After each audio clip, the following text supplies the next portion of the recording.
Hi, everyone, and welcome to episode 261 of our Tick Bootcamp podcast. The title of today's interview is Beating Back Death, an interview with Stacy Johnson, Scott Dukelow, and Dr. Jeffrey Lawson. My name is Matt Sabatello. My name is Richard Johannesson. So the purpose of today's interview for you is twofold. You're going to hear about Stacy Johnson's Lyme journey and also learn about the new documentary coming out on Netflix, Lyme Disease, Beating Back Death, which Stacy both produced and starred in. You'll be happy to know that Netflix is picking up a documentary all about Lyme disease to help educate the masses about the severity and reality of chronic Lyme disease. You'll learn about the physical, emotional, and mental health components of Lyme disease and other tick-borne illnesses. Stacy is somebody who couldn't put her thoughts to words, to now being on this podcast, sharing her story, and putting out a documentary to help the entire Lyme community and world learn about the realities of this horrendous disease. So without further ado, Beating Back Death with Stacy Johnson, Scott Dukelow, and Dr. Jeffrey Lawson. Hello, Stacy, Scott, and Dr. Lawson, and welcome to the Tick Bootcamp podcast. Hello. Thank you. Hello. We're really excited to have the folks who are responsible for the soon-to-be-released film, Lyme Disease, Beating Back Death. So, Stacy, why don't you first start with sharing with our community who you are? Give us a little information about your background. When did I start sharing with the Lyme community? No, I want to know about you. Our community wants to know who you are and where you came from and how you ultimately came to your acting career. We'll get to your Lyme journey in a minute. Well, started Sesame Street at 4 years old. Kept going. Then acting, and then I've done several productions. I produced. Then I got hit with Lyme.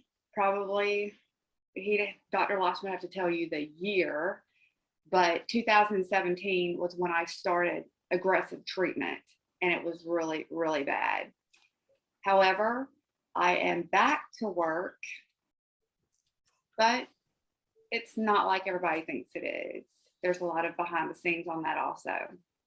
So let's build out a little bit more of your background. I mean, you started acting at 4 years old on Sesame Street, but you've had a pretty interesting career, both as an actress and a singer, songwriter, director, a producer. I mean, you are a multi-talented human.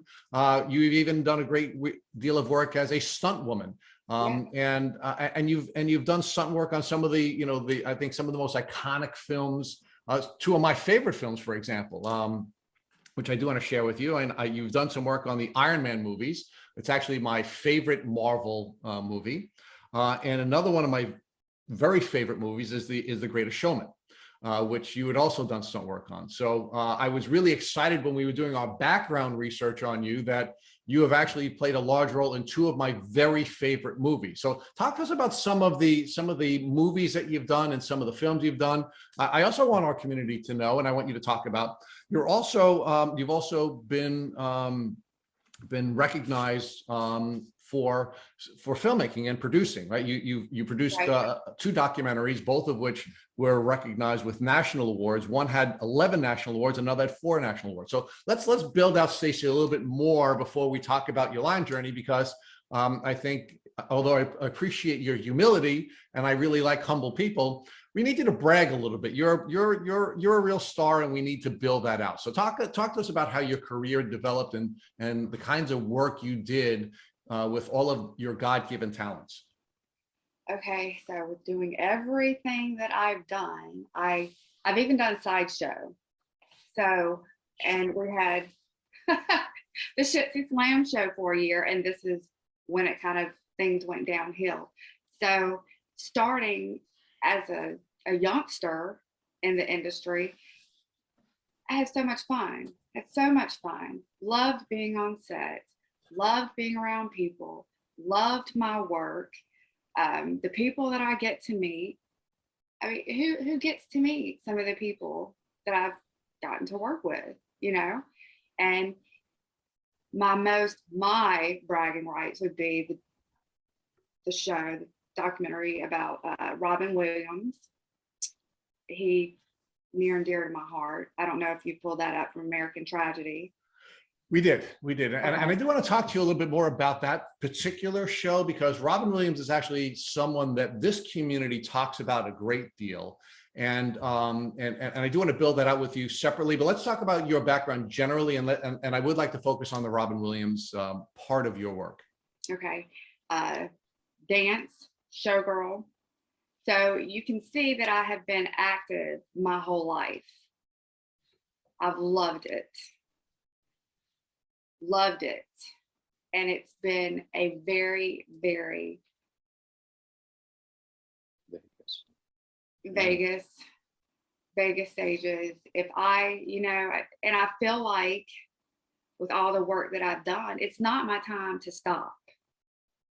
It's not my time to stop. I'm only 47 years old, and going on these sets, working with people, doing the work, all of the computer work that is put in, the camera work that is put in, dealing with people, having just so many things that you get to experience, traveling the world.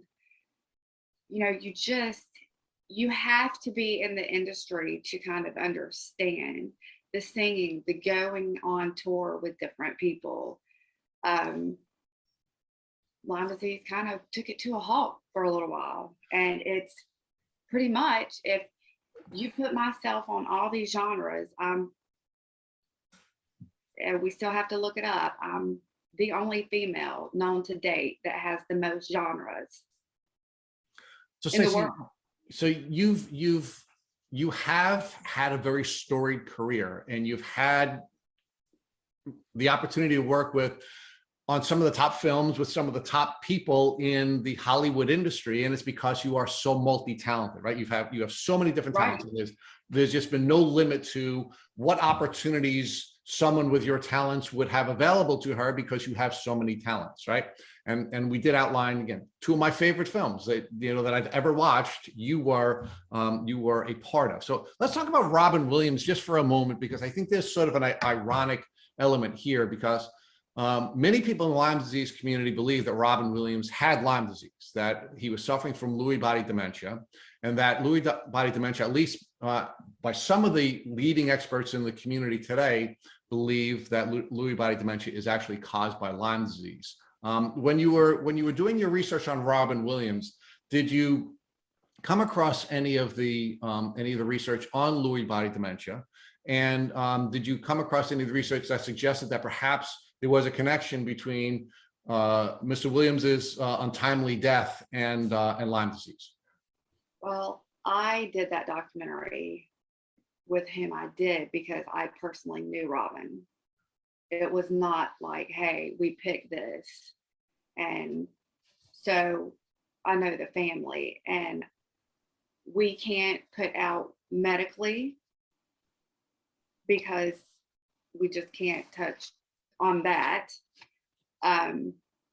But with the suicide, we can go to that, because Dr. Lawson can kind of tell you why you have to have. Here's another thing with the documentary. We have to have criteria to meet with people. I started off wanting to have several people in the documentary. Remember this, Doc? Yeah. That was our whole focus, was to put 20 to 30 people alongside myself with the documentary. But what we found with traveling around and interviewing, people were self-diagnosing, and they did not have the paperwork to back it up. So I can't put that on a screen, because when I go, Doc goes, whoever is co-producing this with me, we go in front of people in film festivals for Q&As. And if they want paperwork and I don't have that paperwork to back it up, it's, my documentary is no longer like it's valid.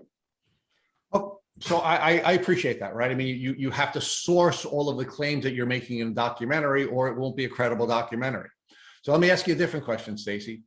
Do you believe that perhaps Robin Williams was suffering from Lyme disease, and that was a trigger for his untimely death?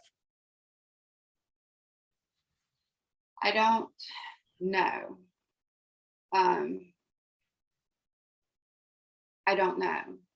And that's something that I can't say that I believe it, because there's just not enough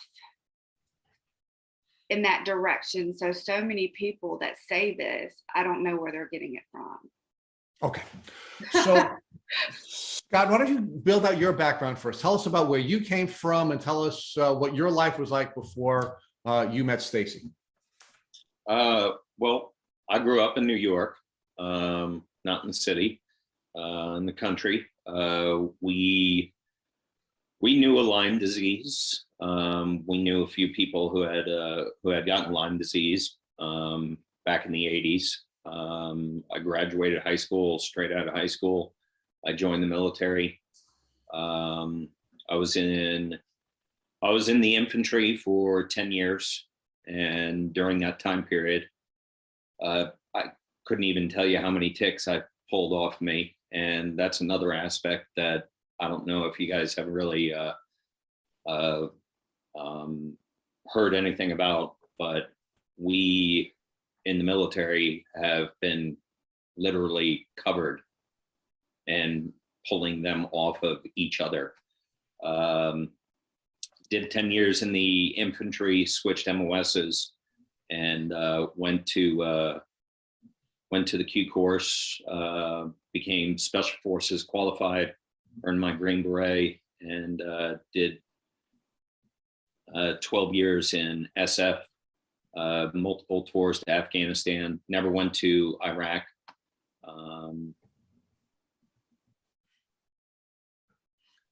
So thank you for your services. It is really it's really wonderful that you took the time out of your life to ultimately serve our country. And now tell us now how you got from the military career to a Hollywood career or a career in It's not really entertainment. He got hired into security. Not really a Hollywood career.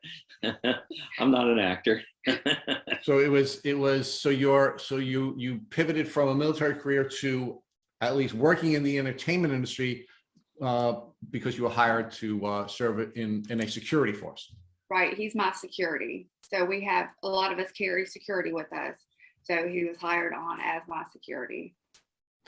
So, Dr. Lawson, give us your background. Talk to us about where you're from, where you grew up, and where you were educated. Born in Houston, Texas. My father was in the Air Force. We moved around a lot. He was in research and development. We were in Albuquerque. He made A-bombs, H-bombs, rockets. Ultimately got out of the Air Force in Dallas, Texas. I went to high school in Dallas, and then he moved to Huntsville, where he worked with Saturn V, shot to the moon, and then retired from that and did accounting.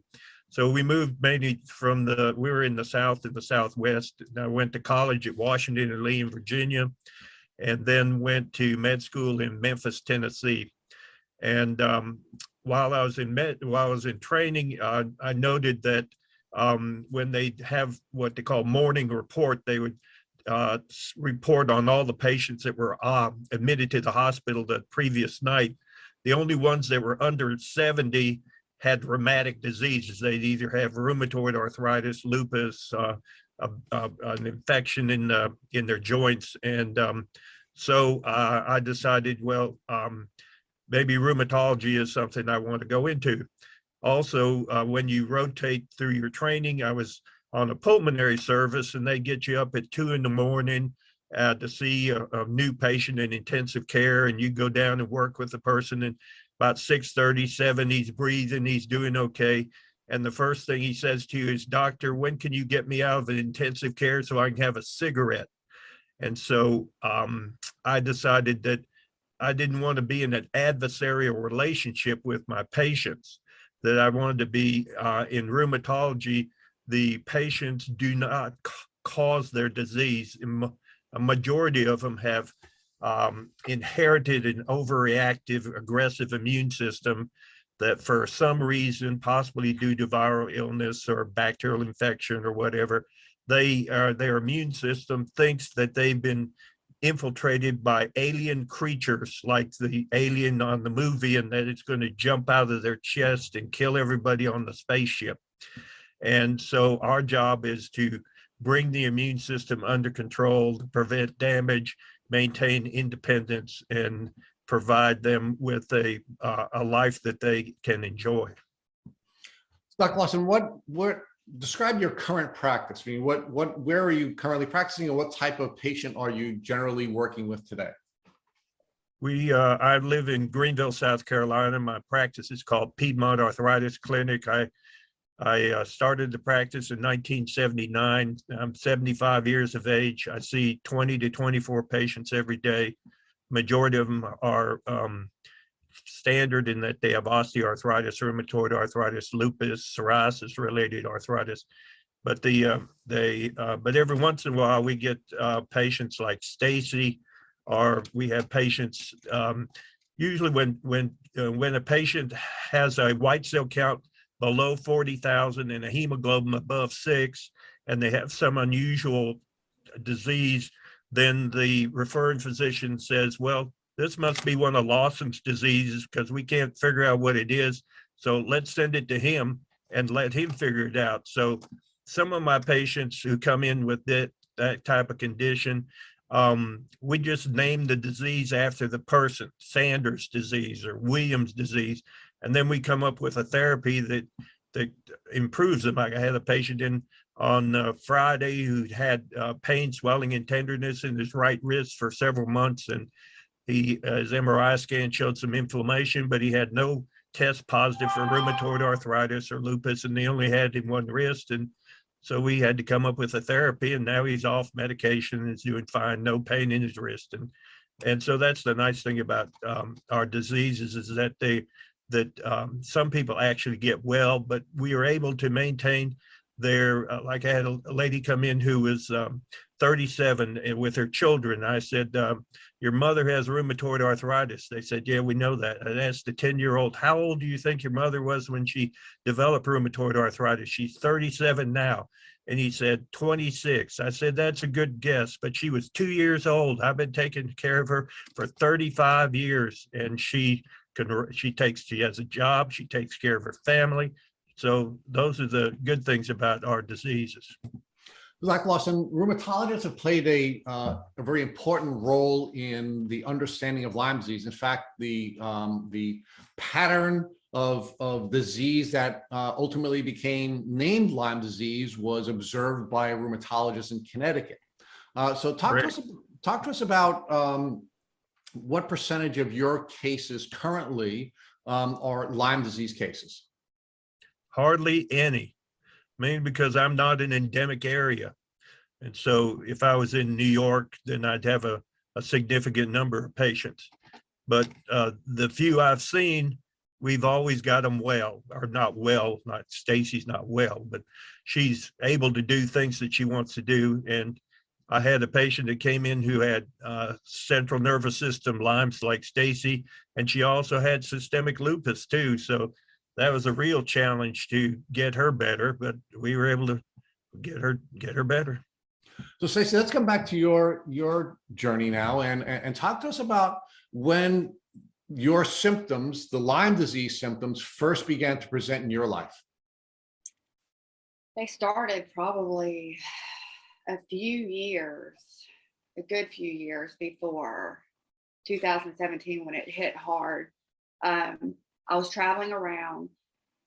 It would be nothing for me to be on the road, filming, traveling 3 months, and I would only be home, see my home 3 days out of 3 months.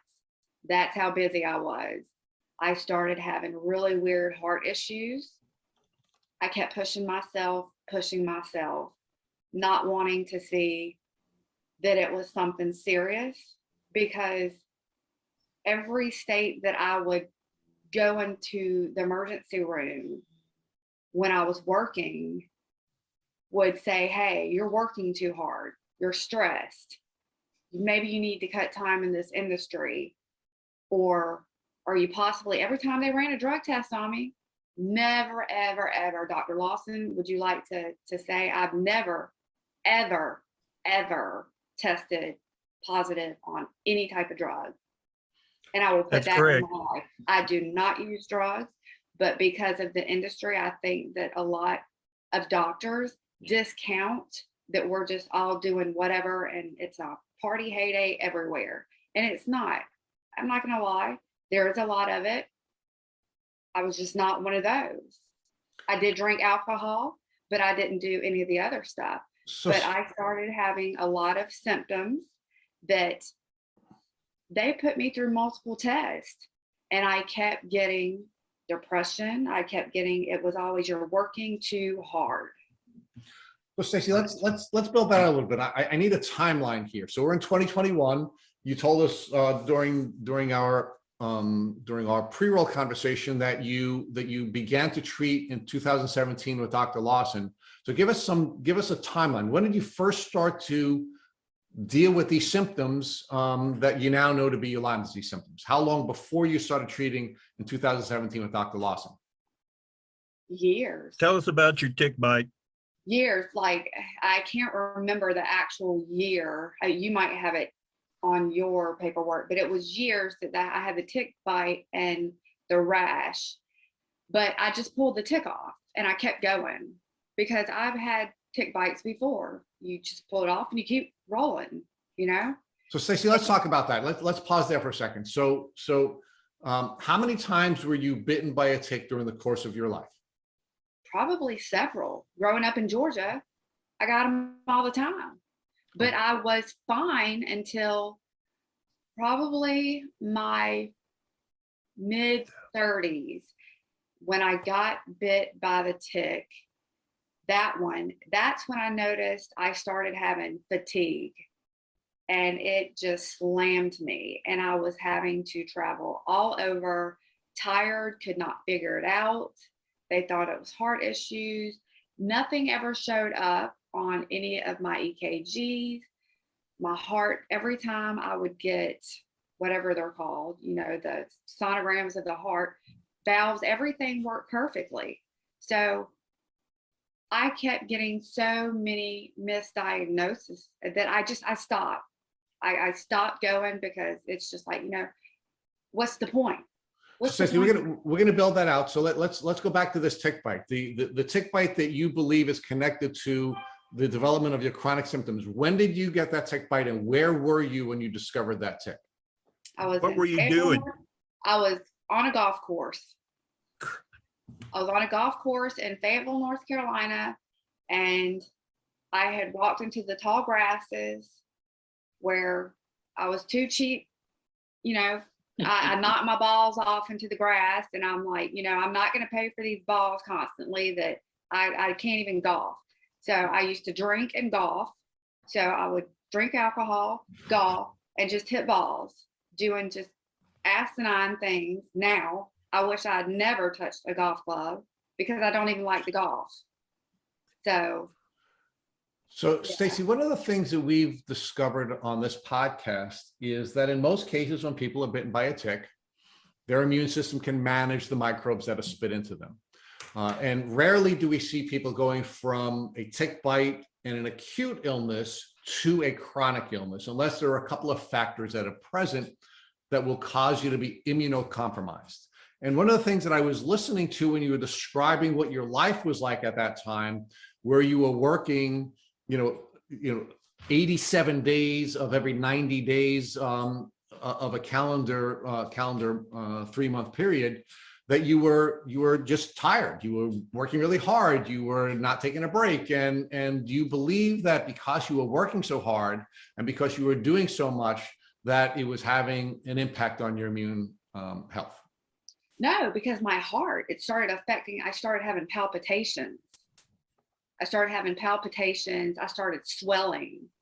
I would have headaches. My blood pressure, remember, Doc, my blood pressure, he would bring me in and it was like 170 over, like, I can't remember. So it would hang in the 170, 160 range. And the heart is when it finally said, you know what, something is really wrong here. I can't push any further. So Stacy, how many different doctors did you see between the time that you suffered the tick bite that caused you to begin to suffer the fatigue and these developing symptoms, and when you finally met Dr. Lawson? With ER visits and probably 20. And That would be on a low end.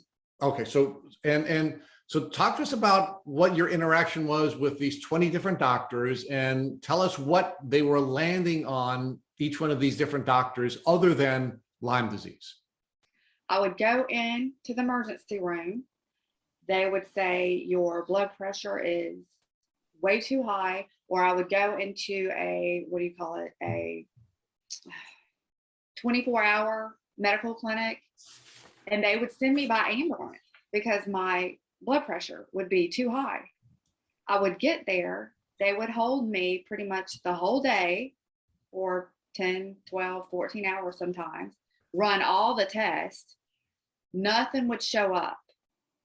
So they, they could never figure it out. And then are you eating mud? I got that one time. Are you eating red clay? And I just looked at the lady thinking, is she serious? Like, is she really serious? That pissed me off because I knew and I have a couple of tattoos. Being in the industry, somebody had recognized me in that clinic that I'd went into. And I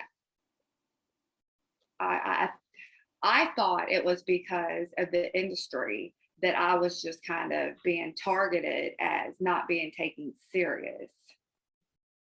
So I've learned that so many people out of the industry, everyday folks, are having the same issue of not being believed, or, you're doing drugs, this, that, and the other. Every time it was pee in a cup, blood test, and nothing would come back. And when they would see that, they were really confused because I honestly think that they thought that I would piss hot on something. Honestly, hand to God. So when you say piss hot, you mean you would have dirty urine, or you'd have drugs in your urine? Yes, Okay. because of the industry. And then they had given me depression. They had told me there were several times that your body can only withstand so much on so many hours of sleep. I get it, but you know what? Before that, I had been doing that for years and never had a problem. Never had a problem. So And when Scott, you had the tick bite, you got the rash. What did your medical friends tell you to do about the rash? Do you remember? They said to put an antibiotic cream on it and not to worry about it. Yes, to put a cream on it. And I'm like, okay. I didn't put a cream on it because I'm like, whatever. I mean, because I didn't take it serious. I knew nothing at that time about Lyme disease. Nothing. Okay. So let's stay with that for a second, Stacy. So you suffered a tick bite. You had a rash. Was it a traditional bullseye rash, or was it a different type of rash? No, it was a traditional bullseye rash. And I just thought somebody told me it was ringworm. 2 doctors told me it was ringworm, and it was by my crotch. And I'm like, how do you get ringworm by your crotch? That's just an area I don't think I'm going to explore, but let's stay focused on you. So you suffered a tick bite, you had a bullseye rash, and Dr. Lawson is suggesting that you went to see at least 2 doctors when you were suffering from that rash. What type of doctors did you see? And when you went to see the doctors, were you able to show them the rash that you had been suffering from? Yeah, I did. They were actual just primary care doctors, and they told me I had ringworm. And they gave me cream, and I said, I believe them because, doctors are doctors. I listen to them for a reason. They're there to help. I'm not a good self-diagnosis because I'll keep on going. If there's something wrong with me, if it's not killing me, if I can't breathe and it doesn't stop my heart, I keep going. I'll push. So let's pause here for a second. And I'd like to bring Scott into this conversation. Scott, were you in Stacy's life at that time? Were you aware that she was going through this? So Scott, when were you introduced to Stacy, and when did you first become aware that Stacy was dealing with health issues? 2019. From the very beginning, we discussed it, and she had told me about the don't want to call it a journey, but the hell that she had gone through, and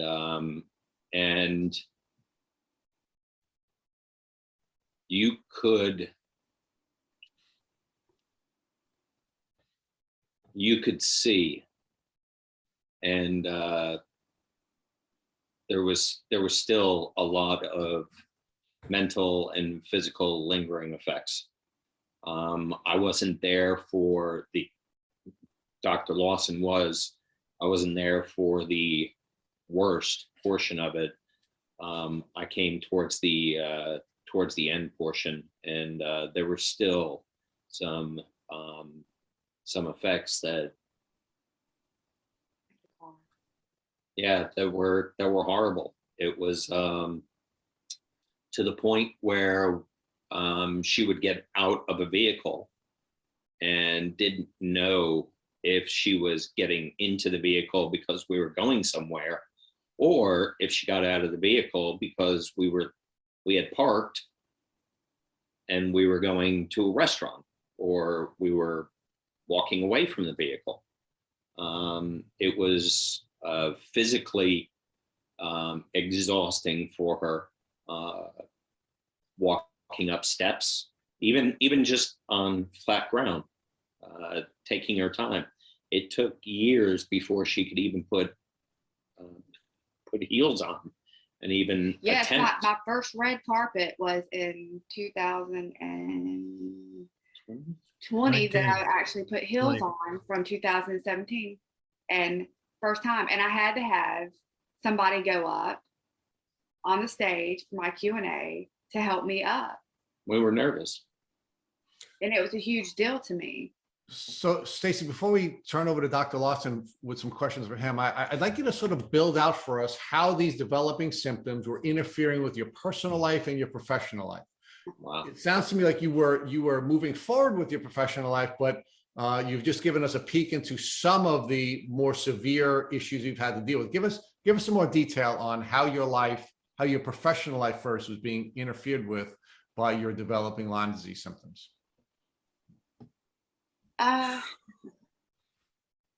It has crashed my professional life. Like I said, I traveled all the time when this happened. Yes, I am currently working, and I'm lucky to do one movie a month. Now, I used to be able to take every film that came at me. Now, if I'm picked up for 5, I'm lucky to be able to make 3. And that's huge for me, because I've never, ever had to quit. I've never had to call out and say, look, I have to turn this contract down. And it's the worst feeling in the world. And so many people, nobody, but probably 10 people know this. So this is my first time coming out with this. So when people see that I'm doing all of this work, I'm doing 15% of work out of 100 that I used to. And when I get these phone calls, Dr. Lawson, Scott, my whole team, my assistants, I'm constantly getting offers for work, and I want to take them so bad, and I try to take them on, and I outdo it every time. Like, I crash and I burn constantly. So Stacy, what are the symptoms that are preventing you from doing the breadth of work that you're capable of doing? I'm tired all the time. The medicine that I take makes me swell. It's a battle because in the industry that I'm in, you have to look a certain way.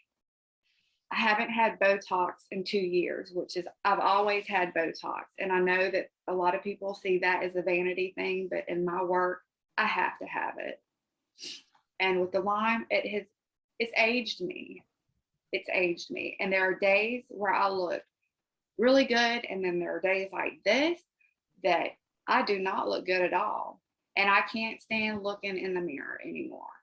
I can't stand it.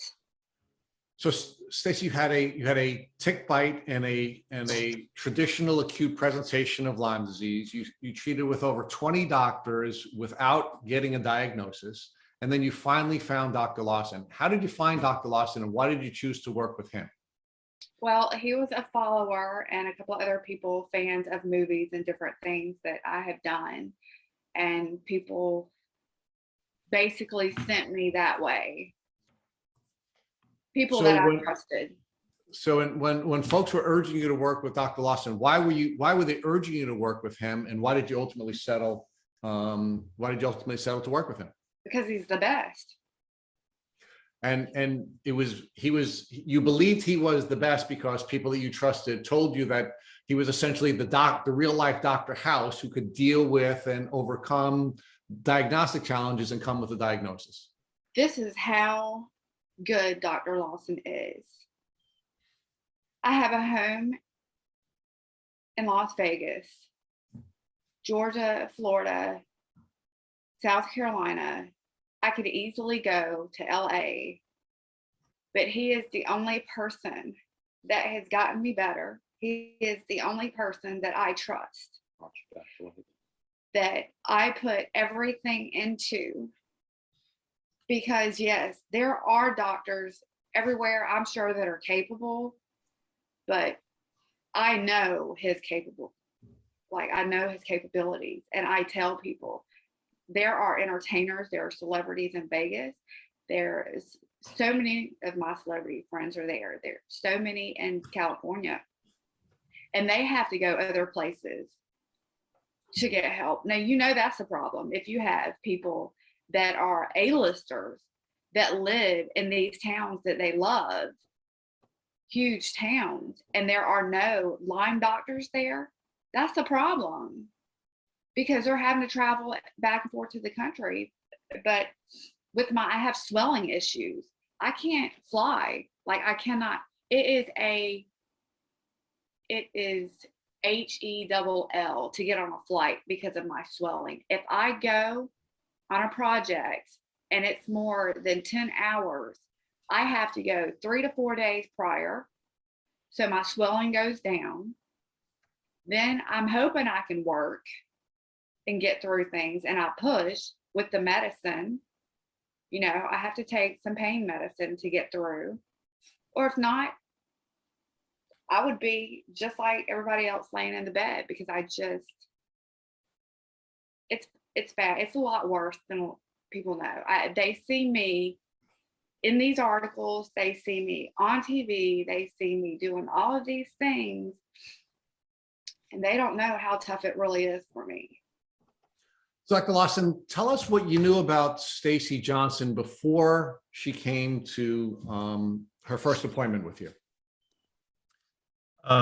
She just wanders in. I mean, that's the way my life is. The statement she made about the tick bite and the rash, that's the whole essence of why this documentary is so important.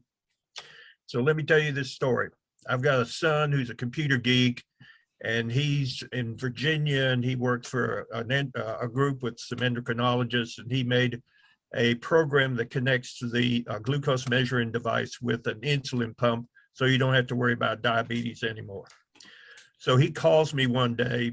This is after I've been taking care of Stacy for a couple of years, and he lives in Virginia, an endemic area. And he said, "Dad, I'm feeling kind of funny. I feel tired. I have dizziness. I've got numbness in my hand that comes and goes." And I say, and I knew he'd like to go to outdoor concerts with a band called Fish. I said, "Joseph, have you been to a Fish concert in the last 2 weeks?" "Yes." "Did you get a tick bite?" "Yes." Have you had any fever or chills? No. Have you had any joint pain? No. Have you had a rash? No. I said, well, you got Lyme disease. You need to go see your family doctor and go on minocycline, 100 milligrams twice a day for 3 weeks. So that's like on a Friday. So he goes in to see his doctor on Monday, and he's got the rash. And his doctor was impressed that I was able to make the diagnosis over the phone and put him and suggest he go on appropriate medicine. Now I told Joseph, I said, Joseph, you can get your Lyme test done in 3 or 4 weeks, but it's going to be negative. You didn't have the symptoms long enough to get a positive test. But that's the whole point of this whole documentary, is if you get a tick bite, go on the antibiotics. You know, don't wait to see if you have symptoms or anything. The doxycycline was used for acne for years before they came up with these other medicines. You know, it does have some side effects, upset stomach, and sometimes nausea, maybe a little headache. But if it keeps you from getting into a position where Stacy is, then take the medicine. So Dr. Lawson, let's pause for a minute and talk about Stacy's presentations. You said she just walks into your office, and how did she present, and what were you most concerned about when Stacy first walked into your office? Well, let me read her initial history. Okay. It says on January 24th, 2015, she had sudden onset of feeling of doom with pain in her left jaw and associated numbness down her left arm and tingling of the middle and ring finger of her left arm. She had a headache on the left side with dizziness and tunnel vision. She had chest discomfort with shortness of breath and feeling that someone was standing on her chest. She did not cough up any blood, but she collapsed in a McDonald's restaurant. They started CPR on her. EMS was called, and they continued the CPR, and then they defibrillated her twice and transported her to an emergency room in Chicago, where she had elevation in troponins, which is chemicals that elevate if you've had a heart injury, but and some ST depression, which can occur with strain on the heart, but no evidence of a myocardial infarction. She had increased blood pressure in her left arm as compared to the right arm, and had dilatation of the blood vessels across the left side of her chest. They initially thought she may have had a heart attack or a pulmonary embolus. All her toxicology tests were negative, and she had an EKG and an echo. Their cardiologist could not explain why she was ill, but of course, she's an entertainer. She was there with a freak show, which is the part of a circus that has a bearded lady and everything. And in the Barnum movie, she did a fire act. She does fire. Greatest Showman. Yeah. And so then she went to Fayetteville, her hometown. Their cardiologist couldn't find anything wrong with her. And then she went to Duke, and they couldn't find anything wrong with her. And so they're telling her, we don't know what's wrong with you. Maybe it's in your head. And this wasn't blood pressure. This was the chest discomfort. And so she comes in, she had a history of some abnormal pap smears. So the first thing I worried about was maybe she's got metastatic cancer. And so we did scans of everything, and they're all normal. She did not, I was wondering about pulmonary emboli and possible blood clots in the pelvic area, but the ultrasound was normal. And then we did all my rheumatic disease tests for lupus, rheumatoid arthritis. They were all normal. So then I said, well, let's check her Lyme test, see what happens. And she had 5 positive tests, 2 IgM and 3 IgGs were positive, and her test of inflammation, her C-reactive protein was elevated, and her SED rate was normal.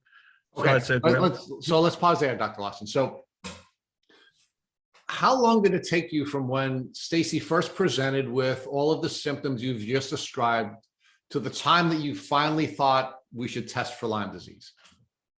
It took maybe 2 weeks, and then the Lyme test comes back, like 3 days later. Okay. So we knew she had Lyme disease. So what led you to ultimately turn to Lyme after you were considering all these other potential diseases that she may be suffering from during that 2-week window? because it's the only disease that does all this weird stuff that was happening to her. It causes central nervous system and cardiac problems. She didn't have any arthritis, so that made it a little harder. I'd had after she came in later the next year, my lupus patient came in with central nervous system and central nervous system due to Lyme's and due to her lupus. But most of the patients I'd seen with Lyme's disease had arthritis, mainly in the right knee with recurrent swelling. And I had a patient that we had on Rocephin in the hospital, and the hospital said that's not our preferred medication, and we're going to switch him to something else. And he got worse. I said, no, he's got to be on Rocephin. That's the only one that works. Put him back on Rocephin. We cured his Lyme's disease.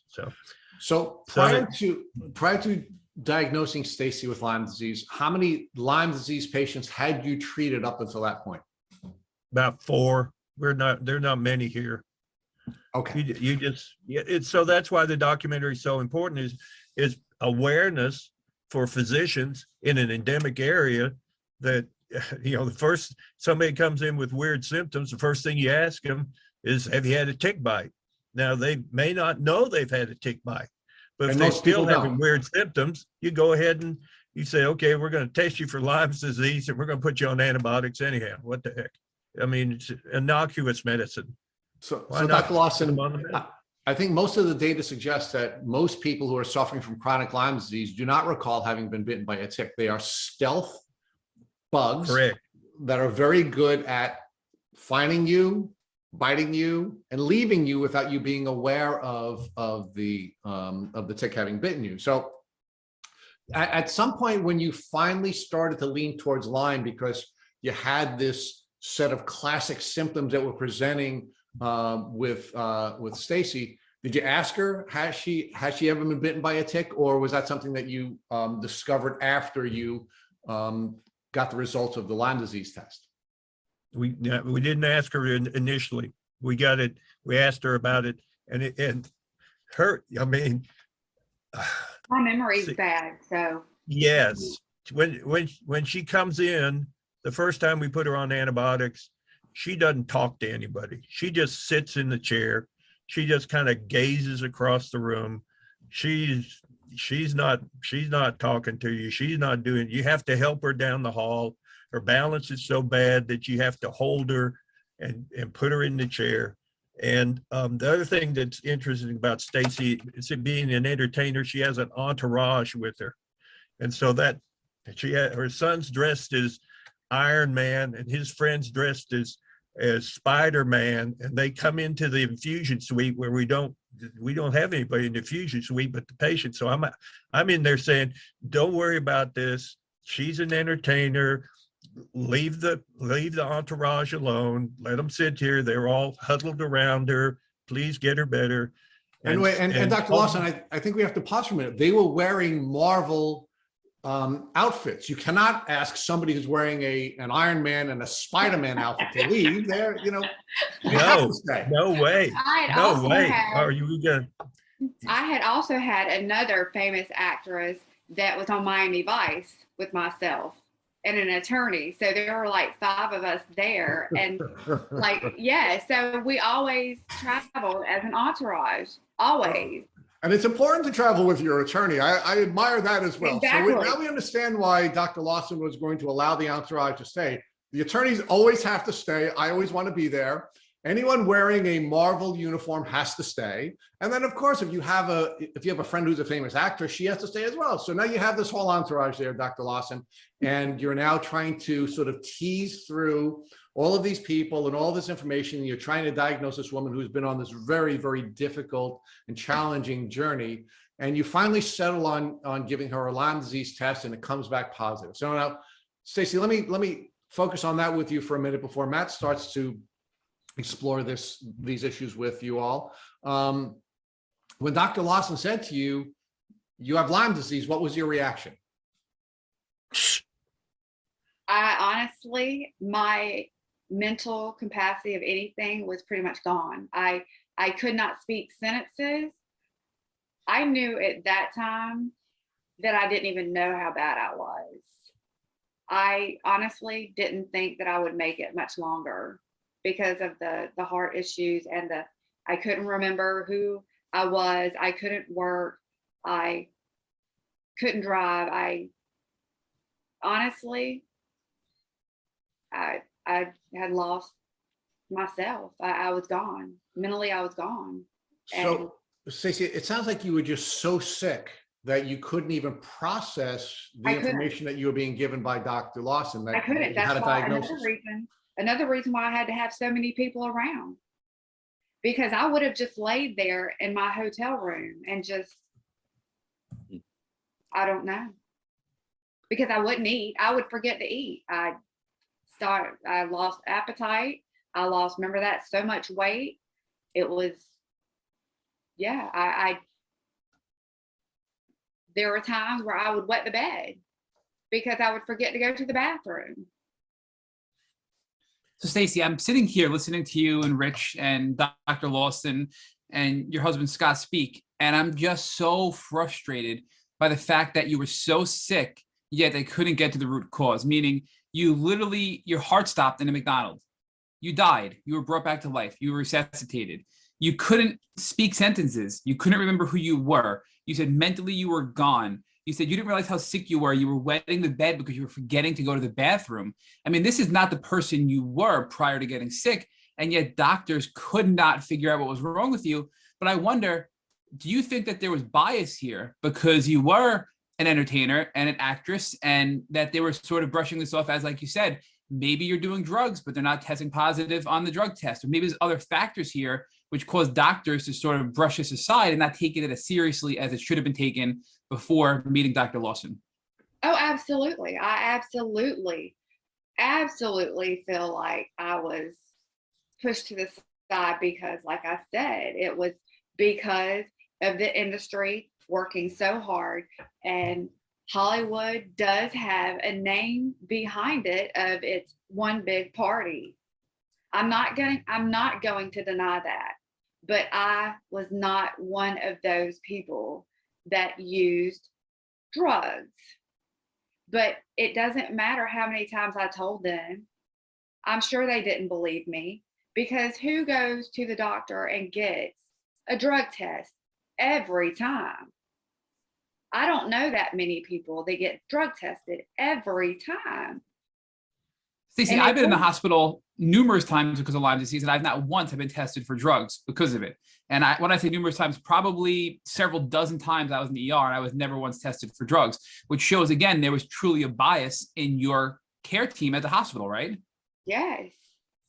And peeing in the cup, I got so used to it. It was just, and that frustrated me. It really did, because it didn't matter what I said.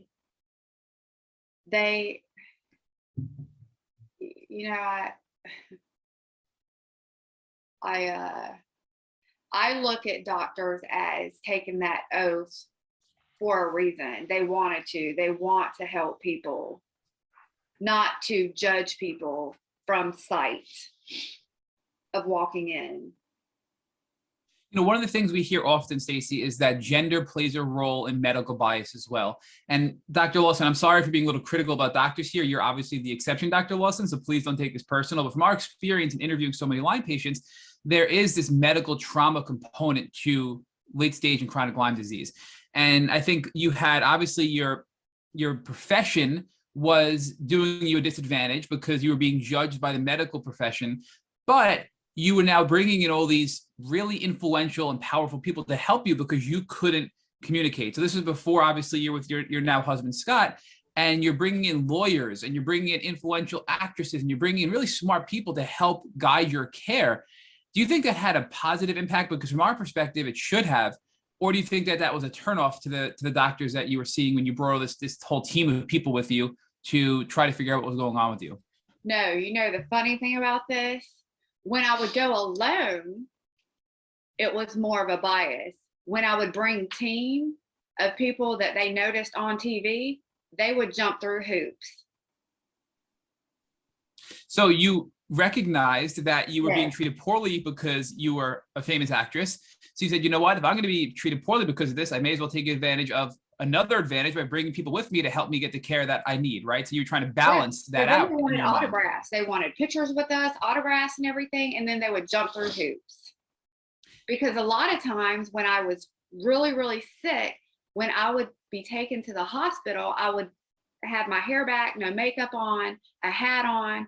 So a lot of times you can't notice me if I'm like out of the element and not at work.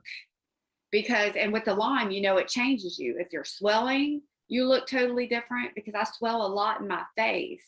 So people today, they are like, oh my gosh, you look familiar. But it's so much harder to recognize me if I'm not in a photo shoot or a magazine or what. Does that make sense? Because of the Lyme. It does. And I think pretty much everybody listening to this podcast that has dealt with Lyme disease can relate to that, Stacy. And, you know, I think this goes to show, though, that an average person who's going in who is cognitively declined, they can't communicate. And now you had friends and family and powerful people you were bringing with you, and you still were failed by doctors until Dr. Lawson, right? If I'm just John Citizen from California who has no family support or social support or professional support, and I'm walking to the ER and I can't communicate, and I have all these diverse symptoms, I mean, I'm at a huge setback here to get a proper diagnosis of Lyme disease. And I think that's why so many people go so long before getting a proper diagnosis, because it's just not thought about enough. And if you don't have enough of a support team behind you, it's really going to delay your diagnosis. So what do you think about that? It is. Well, and he's noticed this too. Now I will go places if I've had to go to an urgent care wherever I'm filming. They will treat me whatever, but as soon as they're like, oh my gosh, I think that's Stacy Johnson. Oh my gosh. Oh my gosh. How do they change? Then they're jumping through hoops. They're like, okay, we will do anything first in line and out the door, which is not fair. It's not fair. It works in its advantage, however, but it takes people knowing who I am. And when they realize it, you see their attitudes. Or their attitudes. Their attitudes go from, you know, okay, we're just going to do this. They find out who I am from other nurses or whatever that's around. And then they're coming to the room and they're wanting to talk about my career, and can I have an autograph and take a picture with you? And then they're really nice. And then they want to help. That's not cool. Because if that's happening to me, I know that that's happening to everybody else, not in the industry.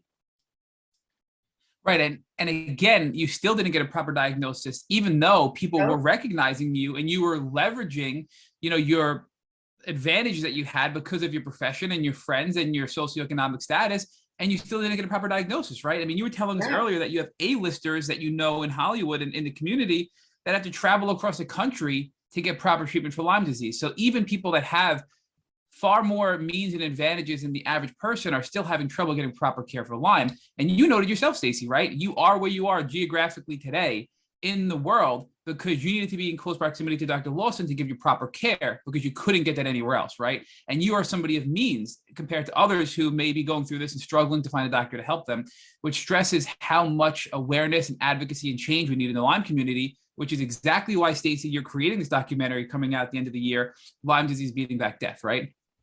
Right. And another thing that I would like to know, like Lyme disease patients to know, is yes, sometimes I do get preferential treatment. I understand this, but I do get treated the same way as everybody else. And I am, with Dr. Lawson coming up with these concoctions, some of these things could have killed me, right, Dr. Lawson? They could have killed me. And we were a touch and go a couple of times with trying some of these things. So yes, I kind of feel like I'm a guinea pig. I don't want to be. I'm glad to be for everybody else, but it's not easy on myself either. It's not like, hey, I never wanted to be an advocate of, I didn't want this disease like anybody else doesn't want it. I think, again, you're the perfect person to bring this documentary to the general public on Netflix, because your case was one of the most severe ones. You literally died in a McDonald's parking lot. You're now telling us that Dr. Lawson gave you treatment that was trial and error that could have been touch and go, right? It could have been really bad for you, the treatment. And luckily, I was put in the it helped hospital you. from it. You were had times hospitalized. Yes, there were times that I had weird things go on, Multiple. right, Dr. Lawson, that he would Yeah, have to she's put me in the weird. hospital because these treatments did not, my immune system, right, would fight the medicine, the Rocephin and things like that, the infusions going in, and it was like a war in my body, and I'd have to right back in the hospital. It was not fun. It was not like I went on infusion lines with Rocephin and everything just went great. It was a lot of touch and goes. And that's why we're so thankful to you, Stacy, because you are so open and honest and vulnerable about your experiences. And I think this is going to help clear up a lot of fallacies about Lyme disease. And I think there is a difference between acute Lyme disease and chronic Lyme disease or late stage Lyme disease. And Dr. Lawson, you talked about your son, Joe, who had identified acute Lyme disease. Thanks to you, Dr. Lawson. He got treatment and got better. So he didn't have to face what Stacy had to face and what I had to face because he had early diagnosis and early treatment. So I have people in my life, and one person I can think of in particular says to me all the time, I had Lyme disease too. And oh yeah, that was a rough week. And I had to take doxycycline. Oh, my stomach hurt from that doxycycline. Yeah, it's a hard disease. And I'm like, you have no idea, right? So Stacy, this documentary is going to help make the world aware about how severe late stage Lyme can really be. And that's what I think is so powerful about your journey, your experience, your documentary, and your unique God-given skill set to bring this to the community to make everybody aware, not just the Lyme community, about how severe this illness can be. I mean, look, you had a doctor, despite all of your advantages, tell you you were eating mud before he thought about Lyme disease. That's outrageous, right? Think about that, how crazy that sounds and how insulting that sounds. When it was up over 170, I was pissed. And I couldn't be any more pissed because I was having a hard time breathing. So luckily, my blood pressure was up at that time because that doctor and I probably would have had some issues in that room. So we actually had a guest yesterday tell us that, I believe she said she wanted to throat punch her doctor because of how horrible he was. So I'm sure you had some of those moments as well. We just wanted to just slap your doctor around after being treated so poorly by the community. Mine were always bad cases when I went in. Mine were like, I was rushed into the ER. Doc can tell you. Ambulatory. Like, mine has never been, just walking in, because I push myself with work. I put my work first. And if I die, I die. Like, and that's what has happened. Like, I don't go in for colds. I don't go in for anything. Like, I had the cancer this last year and I hemorrhaged. That's the only reason why I went in, and I almost died there. So I go in when I'm on death's doorstep. So you're not in a position to be able to really be getting feisty with your doctor because you're so sick. You're bedbound, you're ambulatory, you're in a really bad state. So just to give us, I want to try to identify a timeline here, right? So at what age, Stacy, did you first start to develop your symptoms? I know I'm going backwards a little bit, just so we can develop a context here. When did you first develop your first Lyme-related symptoms? Now you're talking about the tick bite? Well, I guess when was the tick bite? And when after that did you start to feel sick and start to develop your early symptoms of Lyme disease?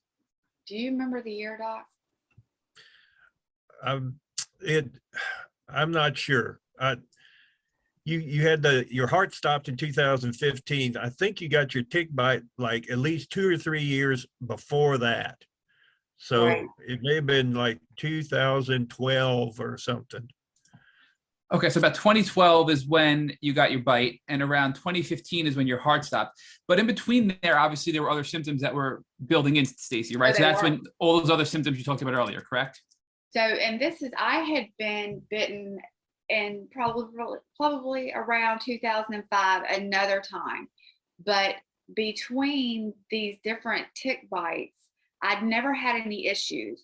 But the one that we're talking about that I think we can pretty much peg to it is the one that around 2012, because when that one bit, that's when fatigue for like a whole year, that's what started first.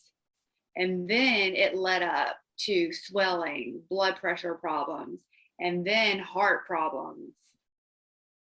Stacey, are you comfortable sharing about how old you were at the time when you got bit by the tick, when you were golfing and you didn't want to get, extra balls, so you were going to get these balls out so you'd have to buy more balls and you got bit by the tick? So I think I was 38. That sounds about 38. Yeah, 38. I think that's Like 10 years ago. yeah. 9 years ago. 10 years ago. Yeah. Okay, Yeah. so then how long was it from the time in 2015 when your heart stopped to the time you found Dr. Lawson and he ultimately diagnosed you with Lyme disease? 2017. 2 years. So another 2 years. From 2015 to 2017, I kept seeing. Now I was not seeing just regular. I was seeing specialists, and they didn't catch it. Talking Duke, was it Moffitt? Does that sound in Florida? What is it, Moffitt in Florida? They said they would not take my case. What kind of specialists were you seeing? Like neurologists, rheumatologists? Give us some examples of doctors you were seeing. Neurologist, cardiologist, hematologist. He is the first rheumatologist that I'd ever seen. Oddly enough. I know. There you go. I mean, I'm like. Well, Dr. Lawson, again. How long were you on IV therapy? I did the 9 months of Rocephin infusions, and then I did 6 months on a PICC line. But that was post-diagnosis with Dr. Lawson, correct? Right. Right. 9 Okay. months of IV antibiotics to get her where she is today, and she's still on the oral antibiotics. And 6 months on a PICC line after that. Okay, so I want to get to that in a second, though. So I just want to now, so Dr. Lawson, for you, again, just telling you the raw truth about what we experienced on this podcast, again, after interviewing 251 Lyme patients prior to this interview, oftentimes rheumatologists treat Lyme patients very poorly and dismiss Lyme, refuse to test Lyme, offer to test Lyme, and then never test for it. Really, really bad experiences that people have with rheumatologists, even in tick endemic areas like New York and Pennsylvania, right? But here you are, Dr. Lawson, and you're not in an endemic area, but yet you're what Rich and I like to call your Lyme woke. So you are, I think, a very unique and special doctor. So thank you, Dr. Lawson, for being so open-minded and willing to treat the patient and look at the bigger picture, because clearly you helped save Stacy's life. And I don't know that many other doctors would have been able to do that. So thank you for that, Dr. Lawson. Well, that's why this documentary is so important that Stacy get it out and get it on Netflix, because this documentary will make awareness for this disease available throughout the United States and even Europe too. So now let's talk about, Dr. Lawson, the blood work, right? So you see Stacy, she comes in, and now just for context time as well. So at this point now, Scott, you are now married to Stacy. Is that correct when you first see Dr. Lawson, or am I wrong with that? No. Not yet. Okay, so we're still not there yet. I'm sorry. So Stacy, you come into Dr. Lawson, and Dr. Lawson, you're running a whole bunch of tests. And I think you mentioned it came back where it was sort of indeterminate, right? There weren't enough bands. Is that what you said earlier? No, hers were damn positive. Okay. It was top of the line, 5 positives. I mean, nobody can argue. They can't say, "Oh, I don't think you have." That is the steer diagnostic requirement. Alan Steer, 5 positive, 3 gamma G's and immunoglobulin G's and 2 IgMs. You got it. I mean, that is, it's kind of like a heart attack, and your EKG looks horrible. You're having a heart attack. It is, nobody disputes that. Yeah, and we are very familiar with Dr. Steer and Dr. Benach and many of these doctors that are from our area. And unfortunately, we believe that they have caused a lot of setback in the community over the last several decades. And I think it's good to see that some of them, like Dr. Benach, one of the 3 Bs of Borrelia, who initially diagnosed, who discovered Lyme disease, is now recognizing that Lyme can persist and be a chronic problem, because for many years he refused to acknowledge Lyme beyond an acute phase, which did many of us a disjustice, including myself and Stacy. So if you're positive with those guidelines from these people who were Lyme deniers, you're definitely positive, Stacy, right? I mean, that's how I'm looking at it. So you're testing positive, and now, Dr. Lawson, you had a handful of Lyme patients your whole career. How do you then go and figure out what treatment to provide? Because if you're following ILADS, the International Lyme and Associated Disease Society guidelines, they vary significantly to the Infectious Disease Society of America guidelines to treat Lyme disease. So Dr. Lawson, where do you come from with that perspective to treat? Because there's 2 well-established authoritarian figures that issued treatment guidelines for Lyme, and they vary significantly. So where were you with that? She's near death. You throw the book at her. And so we put her on low dose prednisone to try to calm down her immune system. And the next week she was on IV antibiotics and was on oral antibiotics too. So we're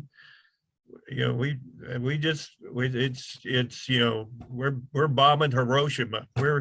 We're stopping this today. You're on treatment. Fortunately, see, since you don't know Stacy as well as I am, fortunately her brain was dead, so she couldn't argue with me about going on the treatment. But are you trying to say Stacy's feisty and she would have argued with you, so you were able just to give her what she needs without any sort of resistance? That be telling us, Dr. Lawson? Yes, because I'm one of these people that will not go to the doctor ever unless I'm in the back of an ambulance and I'm dying. He can attest to this. Right. If you've ever met a chief petty officer on a battleship, that's Stacy. She is in charge. And so fortunately she was mentally not in charge, so she couldn't argue. And the way we would tell how she was doing is we'd ask her. And we would do 3 weeks of therapy, and then we'd be off for a week, and she would say, no, it's coming back. And so then we'd go on it continuously again. So she pretty much defined how long we were going to have her on treatment, because she would tell us that she was getting better. Of course, I'm used to that because that's what my patients tell me. They tell me when they're getting better and if the medicine's not working long enough, and do we need to adjust things. So when we treat rheumatoid arthritis, it's kind of like tuning an old-fashioned radio. You turn the dial just a little bit one way or another to get them on track. And once they're on track, then you never change it. You keep it right on that station forever and ever. So Dr. Lawson, you mentioned that the antibiotics at first, I believe, were IV antibiotics, correct? Is that what you said? Now say that again. The antibiotics at first were the IV antibiotics? Yeah, right away. Okay, and that was ceftriaxone, is that what you said? Yes. Okay. It's Rosefin. Rosefin, right. Yep. I think that's Right. one and the same. Rather Different. than giving them the generic name, which causes a lot of confusion. Because Right. they have another one that's kind of close to it that's different. Gotcha. So you're giving Stacy Rosefin, and that was for about how long? You said, I think 9 months. I just want to make sure Well, heard you before. I'm pretty sure we gave her, I gave it here in the office for 6 months. And then she returned to Fayetteville because she was, see, here we go again. She was feeling better, okay? So she stopped listening to you. Yeah. No, it wasn't that. I was itching to go back to thinking work. that she's well. And so then she starts not feeling well again. And so we had an infectious disease physician in Fayetteville that put her on IV antibiotics and a PICC line. Now, I didn't use a PICC line. We used a little needle in her vein because Stacy would have never gone for a PICC line initially, because that would be way too invasive to stick something into her chest or into her arm. That wouldn't have worked. So we did it with a needle because it came out every day. But then she was used to the idea of getting the IVs frequently. And so when she saw the infectious disease physician in Fayetteville, it was okay to do the PICC line. Of course, we had to adjust the way they delivered the medicine to her, because initially they put it in too small a container and that would make her flush and feel bad. And so we had to tell them to use a bigger container. But then she had a friend there, her what we call them, special friend, and they'd hook her up and give her medicine every day for an additional 3 months. And then she was, quote, well enough not to be on the IV antibiotics. Stacy pretty much tells you when she's going to take something and how long she's going to take it. And so we just listened to her and treated her and got her as well as we could get her. And even now every once in a while she'll stop her minocycline. And fortunately, the last time her veterinarian friend told her she needed to go back on her minocycline, because if I'd told her to go on the minocycline, she wouldn't have gone on the minocycline. Not true. Well, I had thought, okay, it's been a couple of years. I've been taking this doxy long enough. Let me let me stop taking it. And I did for a month. And then I started having the things Palpitations. that started the heart block the first time. So then I know I've accepted that I'm on doxycycline for the rest of my life, which I don't care. It's just 200 milligrams a day. It's no big deal. But it was something that I was just hoping that Lyme would be gone. I want to believe, but I know. Does that make sense? It does. No, that makes total sense. And I think, Stacy, what's so unique about this relationship you have with Dr. Lawson here is, and again, we've interviewed so many people, and the communication and treatment failures between patient and doctors come with two different parts, right? There's two different parties here. So when the doctor is, I'll say, arrogant and a little egotistic, then it's hard for that doctor to pivot and recognize when they need to make a change, and that hurts the patient and they suffer. Or if the patient isn't willing to work with the doctor and they're too defiant and they're going to just go off and say, I don't want to treat, that's not good either, right? But Dr. Lawson, you are a very humble doctor. You are a very good doctor. And you said, Dr. Lawson, that you would get her feedback, right? That Stacy would tell you, because you would ask Stacy, how are you feeling on this treatment? And if you were feeling well, you'd continue. If you weren't feeling well, you'd make a change. And that, in our experience, is the best way to approach this disease, because it's not just cut and dry where you're just going to get this amount of doxy and you get better. How long? What dosage, right? There's minocycline. There's so many other antibiotics, IV antibiotics. So there's a lot of factors to consider and a lot of lifestyle things to consider. And I think that's why you've had the success that you've had, Stacy, because you are a good patient despite being feisty. And I think it's in a good way, right? That you are vocal because you want to say, this is how I am feeling. And then Dr. Lawson is on the other side trying to keep you healthy and keep you staying healthy, but also being humble and not arrogant to hold you down, because he doesn't want to admit when a change has to be made on a particular protocol. So, do you guys see that from a big picture, how great of a team you are together? We are. So don't think that we don't have our squabbles. I started. Oh my God. I've been chewed out. I've been chewed out many a time by Stacy Johnson. So, I started. Chew you out. Just like that chief petty officer on a battleship. You do something she doesn't like, she's going to tell you about it. But that's my producing side, and that's from my work. However, I love my doctor. There is no better doctor in this world than Dr. Lawson. And I love my doctor. And thank you. Yes, like truly love my doctor. I would not go, I'm telling you, like, if there's anything, I go to him. So our relationship is it's to other people, it's probably like, what is going on? Well, I'm a different type of person. I'm very type A. Dr. Lawson is not. He's very like going along. No, I'm type A. I'm there to get things done. And my thing was, I was so itching to get back to work, I couldn't stand it. And I had to prove to myself that Lyme was not going to take me down. Stacey, That was the main thing, was I was not going to let this take me down. However, I will admit that I should not have stopped treatment at some time. I will admit that I go too far because I don't want Lyme defining my life. And I may or may not should do this, but I act as if I don't have it, because if I keep dwelling on it every day, it puts me back in a darker spot than I'm already in. And look, I totally understand that. I think all of our listeners totally understand that. And I'm sorry to interrupt you, but I wanted to ask a question that you answered anyway without me asking you, which is great. There's that balance, right? Because I think I struggle with this, and so many of us do, where you're not going to let Lyme keep you down. You're not going to be defined by this disease. So when you're feeling better after 6 months of this IV Rocephin that you were getting through the IV and not the PICC line, you went back out and started working again, right? But then you said, I probably did it too soon and I probably shouldn't have done that, right? So how do you straddle that balance of health, but also living your life and not letting your illness define you? And that's a really hard line, I feel like, to manage when you suffer from Lyme disease. So talk to us a little bit more about that. It is, because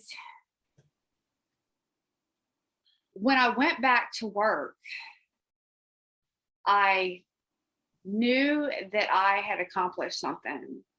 And I thought in my head, Lyme is behind me. Like, it's behind me. I knew that it wasn't, because I still had the symptoms. I still had the pain. I still had everything. They weren't as severe. So if I was at 100, they were probably down to a 30, but it was still there. But I'm one of these people that I'll put it in a compartment over here and I'll stick it over there. And I want it to leave me the hell alone.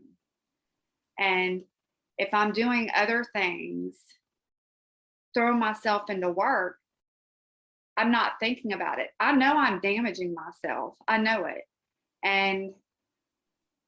But I can't, I'm one of these people that I can't sit at home, because if I sit at home, that's when I start going to these dark places, because I'm still battling with these dark places, even when I'm not at home and I'm at work. So this is so weird. The roughest time where I was coming out of the phase, probably the last 6 months, I didn't have the suicidal tendencies. My mother and Doc had to keep me going with things that I could do at home. Like, I mean, I started in these business adventures that I had no business going into, that weren't film industry, and just wasting this money. But it was, they kept me alive from taking my life, because at that point I thought that I would never go back to work. And to work, there's not a Stacy without my work, if that makes any sense. Because yes, there is a Stacy Johnson to most, but to me, my work is me. So it's like, with that, I lost my life. And then I had to try to find a new identity, in which I didn't want to be in at all. So I had, probably a year after that, I lost my mom suddenly, which put me into a huge, whatever, emotional battle. I threw myself even harder into work. And then I had cancer. I pretty much knew, but I kept going and just said, you know what? I don't care. At some points, I didn't care. I just, if I died, I wanted to die fast. And Doc didn't know this, and he kind of knows some of it, and then I hemorrhaged. Well, there was no choice, because it was bad, and 5 surgeries into it. And there again, you know, I'm having surgeries done after 6 weeks of losing all of that blood. And I'm wanting to go back on an airplane, because I've got to be back on set. And I've got 2 more surgeries that I've got to have for the aftermath of the cancer. And I'm like, maybe I just don't have to get them. So that's where I have screwed myself. And then with the suicidal, it has gotten worse. The tendencies have gotten worse, because I look back and I think, okay, it's only been maybe 2 years. And then people around me are like, no, Stacy, it's been more like 5 that you've been sick, really, really sick. So then it gets more depressing, because you know that it's not going to get better. You know that it's not going to go away. And you know that it's going to be a constant forever, because I had this in my mind that, you know what, I've gotten better. I still have the inflammation. I still have the pain, but at least I have my mind. I can at least work now and do what I love, but I can't do it like I used to. I can't be all over the world constantly at any given moment. I have to plan things out now to go to work. Like, it would be like having a child at home, to have to make all these plans to go to work out of country. So I have to take from A to Z, and then having my studio and all of these things that I worked so hard and saved so much money to open my studios. Like, at certain ages, I had goals, 10-year goals, studios by a certain age, film studio by a certain age. And I've reached that point. But guess what? I have Lyme disease. So now I still have the mind to go at 100 miles an hour, but my body will not let me. And it's hard. It is very hard. Stacy, but thank you for being so, again, this interview is so raw and vulnerable and truthful. And this interview is so needed for the community because most of the people listening to this podcast are dealing with Lyme disease and tick-borne illness, and they can relate to what you're saying, but they can't communicate it themselves. So you are becoming the voice of the community. So thank you for being so open and honest about this. You felt like your identity was stripped away from you because your identity was your job. And when you couldn't work because you kept getting sicker and you kept trying to go back to work and you kept getting more sick, it was a struggle. And I want to get to the mental health component of things. And I also want to just say, I hope you reflect about this piece of it because we're going to get to this as well. But I mean, look, you have really, really severe Lyme disease. You were really sick. Thanks to Dr. Lawson, you've made some major gains and progress in your healing, but then your mother dies. And we know when that happens, emotional trauma is a trigger for illness. It's a trigger for immune suppression. And then shortly after that, you had a bout with cancer and had a really, really ugly bout with cancer and hemorrhaging. And look, here you are today, Stacy, on this podcast, communicating very well. You're putting out a documentary this year to help the community. So I'm looking at this a little bit different than you. I'm looking at this as your purpose and identity is shifting. And what's happening here is your purpose and identity is to help the community, to help people like me, Stacy, to help people, that the millions of people in this world who are suffering from chronic Lyme disease, you are going to be our voice. You are going to get the word out about this disease, and you are going to help us make progress in this world that we've been desperately seeking for decades. So thank you for that. And I believe that's a bigger purpose than anything you had planned to do before. So I hope you realize how powerful that is. I hope Here's something else you need to understand about Stacy.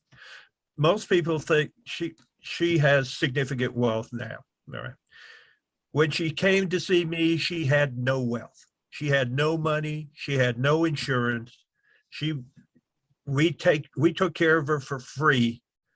I put her up in motel rooms so that she could be there to be treated. So she had no money to begin with. So her wealth that she has now had nothing to do with her treatment. So people who say she got better because she had money, that is incorrect. She didn't have any money when I was taking care of her. She had no insurance. I had stopped my insurance because I was like, I'm never going to get sick. And sure enough, as soon as I stopped my insurance, Blue Cross, I'm like, hey, I don't need it anymore. Well, there you go. So the money that people thought, like, yes, it's a lot more now, but they thought that I was working with like $50 million coming into this. And that's not true. Stacy, again, your honesty about everything is so powerful because anytime we do a story like yours with somebody who's famous and a celebrity, we get overwhelmed with comments, direct messages, and emails attacking us, telling us they don't understand what it's like. They have unlimited resources. I have financial constraints. You're not portraying the real story here. And I think here we are. We never know the circumstances of what's going on. I mean, you are a famous celebrity. You are a famous performer. And yet, Dr. Lawson and you just shared with us, Stacy, that you had limited resources. You had no insurance, yet you were still able to find ways and be resourceful to get to the health you're at today. And I think it's really another powerful part of your story here that people aren't going to be able to tell us, hey, look, Stacy got better because she had unlimited resources. That was not true at all, right? So you're going to give people hope in this community. So I thank you for sharing that piece of your story because I think that's a really important part of your journey as well. So now I keep asking, and we're not there yet. When did Scott come into the picture? Because now you're in Fayetteville, right? You're treating now with a PICC line and you're doing a little bit better. We're about a year into your diagnosis. Is this when Scott is now helping you with your security, or is it still later on in the picture? No, it was 9 months with PICC line with Doc. And then it was 6 months. My mom and I kind of had a weird relationship. And it was at that point, I kept getting different, like talking to the Lyme community. You know, it's you get, okay, after this, you'll be good. No, you'll never be good. So I had to make that decision of, you know what? And at that time, Doc and I and all this, really, correct me if I'm wrong, Doc, we didn't know if this was going to be a lifelong thing for me. Correct, Doc? Yeah, Stacy's mother was a lieutenant colonel in the Air Force and ran a MASH unit in Afghanistan. So when her experience, her mother's experience, when she sees a patient, they have a big hole in them or no arm or leg. So when her daughter dies in Chicago, she wants to know why she died. And the medical community is saying, your daughter is crazy. There's nothing wrong with her. And her mother's saying to Stacy, you need to be evaluated more. You have to have more evaluations. So one thing I promised her mother, I've only saw her twice, was I would make sure that I got her better and that I make her life happily ever after. And those are the two things I told her mother. And so there was a conflict between Stacy and her mother there for a while until we got her on treatment and figured out what the heck she had. So Stacy, talk to us. Oh, Okay. sorry, go ahead. Go ahead. So yeah, I just want to kind of catch up again. So you corrected me that, and thank you, that it was 9 months of IV Rosefin with Doc, and then it was 6 months of the PICC line when you went back to work, right? So how are you feeling at the end of the 6 month window of having the PICC line in? Because clearly you got the PICC line in because you started to have symptoms creep back in. You had to go back on antibiotics. You did it there. Now the 6 months is up. You're getting the PICC line removed. You're stopping your antibiotics. How are you feeling at this time? At that time, I used to walk kind of sideways. Like I had this weird sideways walk. And then I had the Bell palsy probably for 1.5 years or so. So those things went away. My mind started coming back. I've actually gained a lot of memory and Absolutely. can form sentences since probably 2020 really well. So when I go and I act, I have to have cards typed out for myself. So, and I use a teleprompter. They have to use special equipment for me when I do my acting roles, which is above what they go for other people. If I had just started into the industry, I would have never been able to work again. But because I'm so well liked, known, and I'm a hard worker, speaks in itself to almost fatal instances that I put my work first because I was not going to leave a set unless I was dying. And I did. But are you saying that you were at work on set and there was 2 times when you were working that you nearly literally died because I knew that, you know, you have that gut feeling of something's going on, like with the bleeding. I went for months with this dumping of blood, and then finally went back to Fayetteville for a couple of days, and it just started coming out and made it to Doc and it just in time. Did I not? Yes, well, she'd had an abnormal pap smear for a long time, and who am I to say Stacy's stubborn? But we've been trying to get her to address this problem for a considerable period of time. And when she said she's bleeding, Scott said he hadn't seen so much blood since he was in Afghanistan. And so when you talk about her having some vaginal bleeding, when I got her in to see the gynecologist who was going to do ultimately sent her to a oncologist, gynecologist to have her hysterectomy done. They sent her down to the emergency room to give her some fluids because her blood pressure was so low from all the bleeding she had. So she's a 2-time survivor, 1 Lyme and 1 cervical cancer. Yeah, and I put, because the Lyme had taken its toll on me for a little while and I didn't want it to define me. So I threw myself more into work thinking, okay, cancer's not going to be any worse than Lyme. If I've got Lyme, Yeah. when I heard I had cancer, I'm like, whatever, that's nothing. And it really wasn't anything to me. It really, and I still look at it this day, and some people look at me like I'm crazy, and I'm like, I'm sorry. Lyme to me has been far worse than everything that I've dealt, surgery and everything with cancer. Cancer did not, they told me I had cancer, and I'm just like, so what? What now? It did not bother me a bit. It did not scare me a bit, because with you guys having Lyme disease also, you know, I mean, there's all the effects on the body is, it never goes away. You may get brief moments, you may get hours that you're not in pain, or you may have days that you're swelling, but pretty much on every given day, you have some type of symptom from Lyme.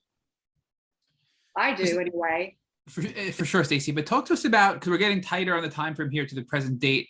I want to know a couple of things, a key points in your journey. So you said your mother passed, and obviously you met your now husband. So did you meet Scott first, or did your mother pass before you met Scott? My mother passed, and then I had some issues with the state and stuff like that. So we had to hire more security because things were going on due to that. Because I pretty much got everything, and family members were a little not so happy with it. So, yeah. Gotcha. So I guess before I want to follow up on Scott and ask some questions about that relationship, but when your mother passed, like I said, we know that emotional trauma, I won't call it trauma, emotional stress is an immunosuppressant, and it can make Lyme worse, right? So did your symptoms worsen, or did you have any flares after your mother passed because of the emotional stress of your mom passing, and now all this other stress about everything being left to you and having to deal with all those other issues you described about needing more security and having all these battles going on about the inheritance? Oh, certainly. She went in for a 15-minute surgery and didn't come out. She was perfectly healthy, and it was a bombshell. So when I was there, I was in a huge flare. And then that flare took it to, I'm telling you, if I had not had people around, I would have taken my life. So let's on that road.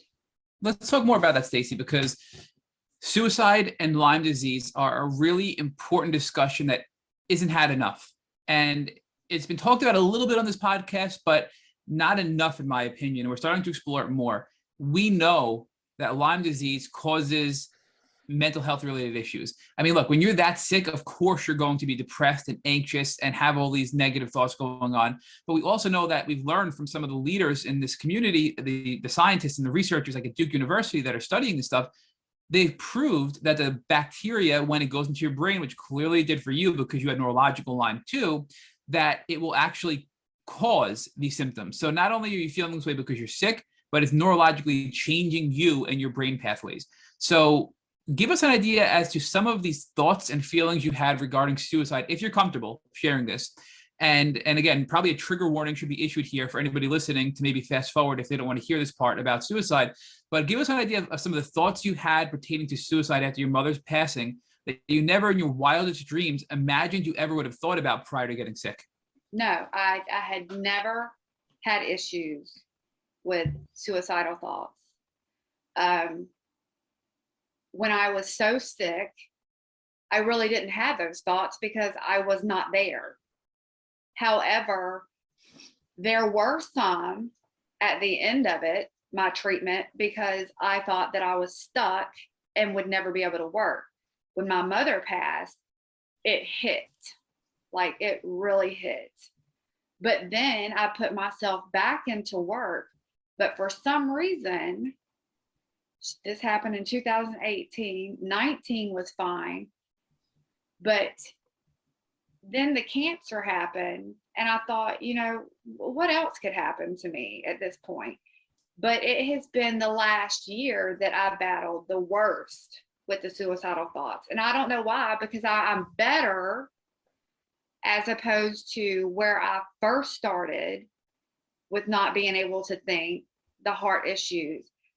But for some reason, it is worse for me now, those thoughts and the dark places. It's like I can't pull myself out of dark places. Doc can tell you, I used to laugh. I used to make jokes. Things aren't funny to me anymore. My nature is more aggressive when I deal with people. I don't have tolerance like I used to with people. I used to be the class clown. I used to be the joker, everything. And now something has changed in me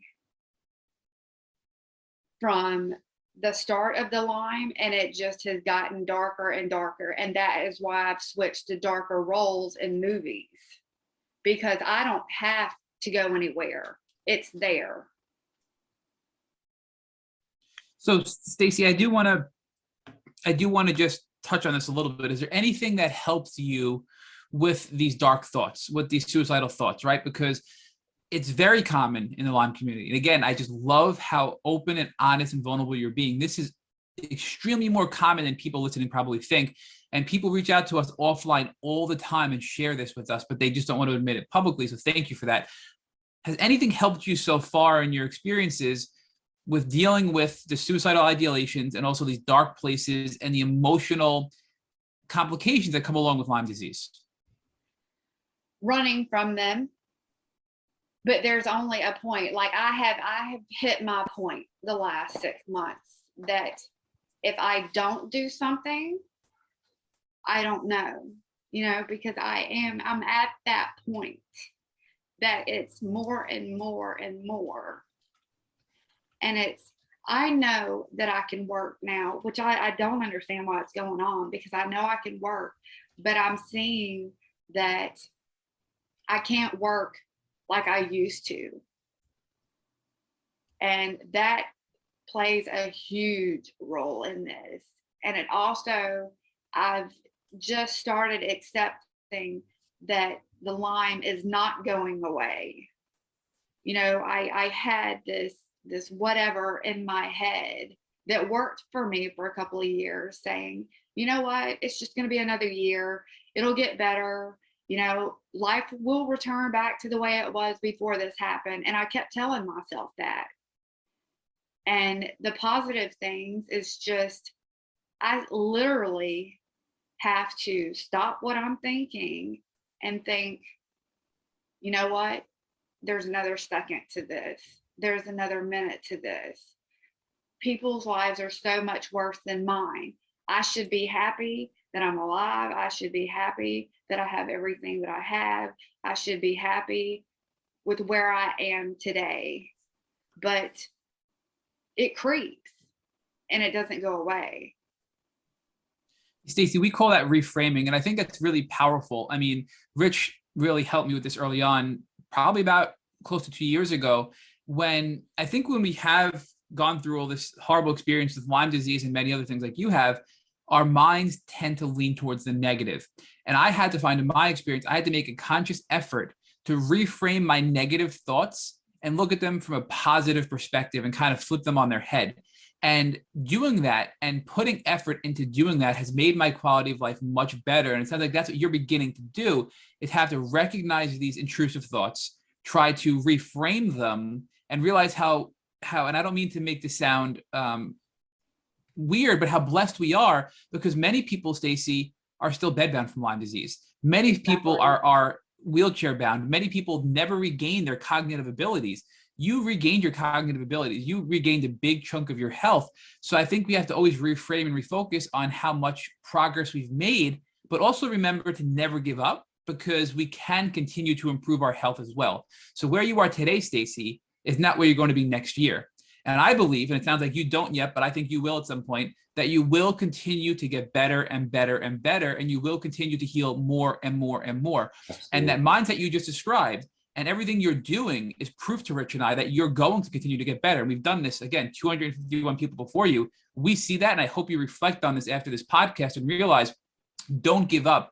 Keep trying new things. You're going to continue to get better. And you are very, very blessed.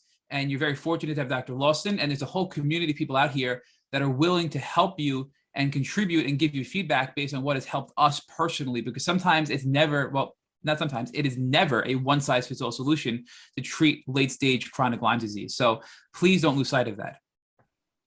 I try not to, but I noticed, I really had to sit down, and I have pushed everybody pretty much out of my life except for very few people.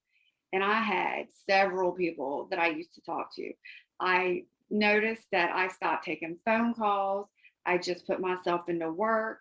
I would forget messages, and I kind of felt like I wanted to just back away from the world. I hate taking pictures now. Doing a podcast like this, looking like this, was hard for me.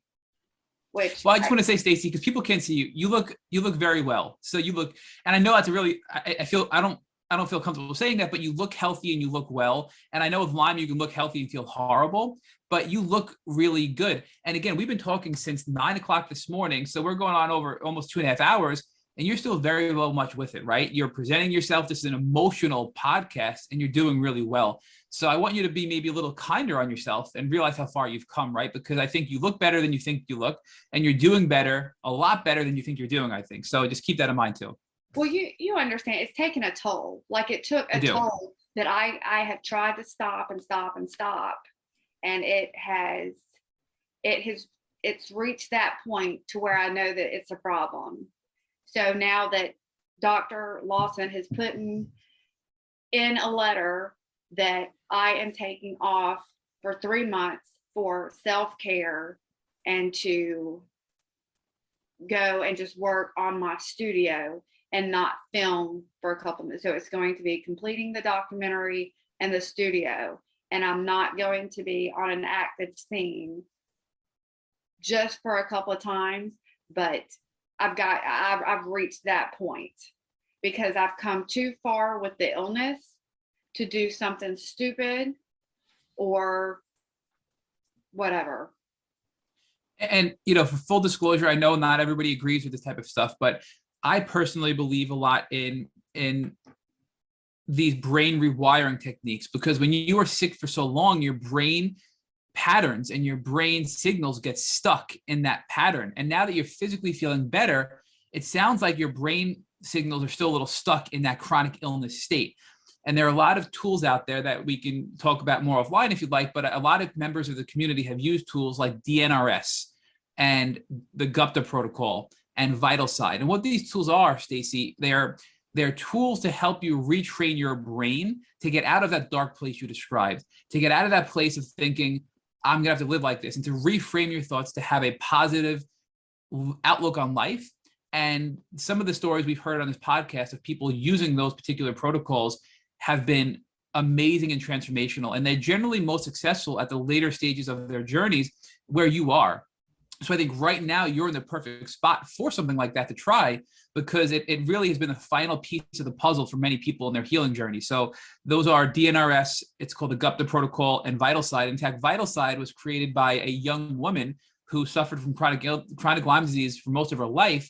And she used that as a final piece of her healing journey. Now she's been helping countless people with this technique to help them get over their Lyme journey as well. So that's another thing I think to consider throughout the next few months when you're taking time for yourself to work on yourself and not have a health setback as well. So, but I wanted to tighten up a couple of things here. So your mother passed, you were going through all this, you had a lot going on, you hired security, and it sounds like your now husband, Scott, was one of those security members. Is that correct? Correct. So talk to us about the transformation of having him be a member of your security team to developing a romantic relationship with Scott, and then becoming married to Scott, now being in this marriage, and how difficult Lyme disease made that journey. Because so many people, and again, you're giving us so many really amazing pieces of advice on this podcast, but I can't tell you how many people, Stacy, tell us, I refuse to date, I refuse to consider marriage because I'm not 100% better, and therefore I am not worthy of love, or nobody's going to want to love me because I'm sick. But you found Scott, right? And you were still sick. You were better, but you weren't 100%. And now you're in a happy, successful marriage. So talk to us about that transition and how you managed to obtain a successful marriage and relationship despite your illness. Well, the way I think is not typical to others. And Doc can tell you this. my like relationships are best friend relationships. So whenever girlfriend, boyfriend, whatever it is, it's best friends. And there is no, what do you call it? I'm a weird, different type of person. I invest in my relationships as friends, and that's how all of my group is. And Doc can tell you, we're all like a close group. So I tell everybody that I love them, that are my friends. And some people look at me like, what is wrong with this girl? She says this all the time. And it's my connections, best friends, like everybody's best friends, that my group. It's not just like, oh, Stacy falls in love with all these people. No, best friends. I have best friends.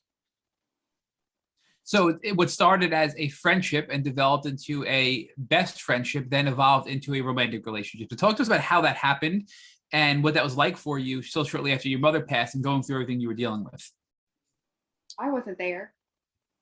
I was not there. Like, I don't think I was capable of anything.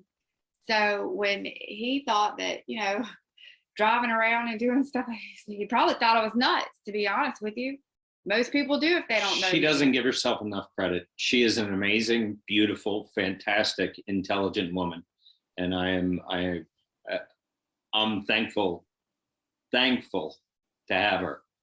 And I've always been the helper in our group.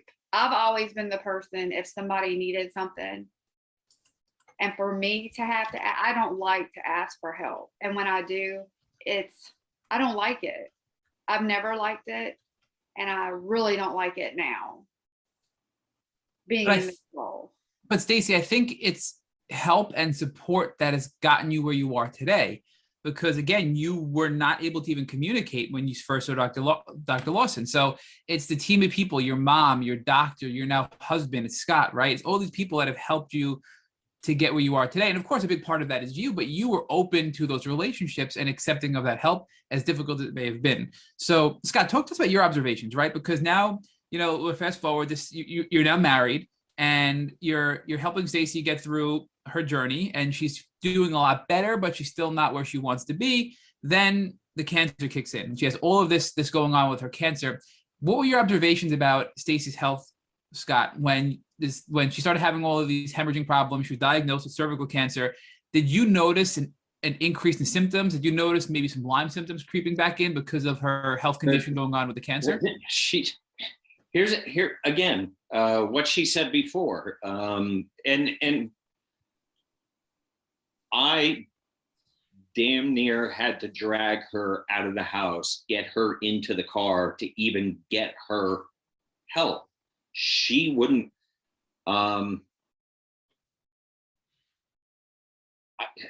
It was like Doc said, I've seen blood before, but coming from my wife, that amount, that put me in a completely different emotional state. Getting her help, thank God, she is, I love her. She is stubborn. She is that A-type personality. And if we hadn't made it there in the time that we did. But again, no coincidences, Scott, right? I mean, here you are, you're newly married, and because of your persistence, and you basically say, it sounds like, I'm being dramatic, but it sounds like you had to literally throw her into the car to take her to get help because she didn't want to get help, right? That's what saved her life during this bout with cervical cancer. So talk to us, Scott, about the recovery. So now all this goes on. It sounds like there's multiple surgeries and procedures, and now you're post-op and you're post-cancer. What was your observation of your wife's health in the recovery from that considering she was still dealing with Lyme disease and also recovery from cancer? A little depressive. It was depressive. There were additional issues that were going on with it that we couldn't figure out as far as what was going on. The initial doctor that saw her, it was scary in that room. We'll just leave it at that and leave the rest for the documentary. But it was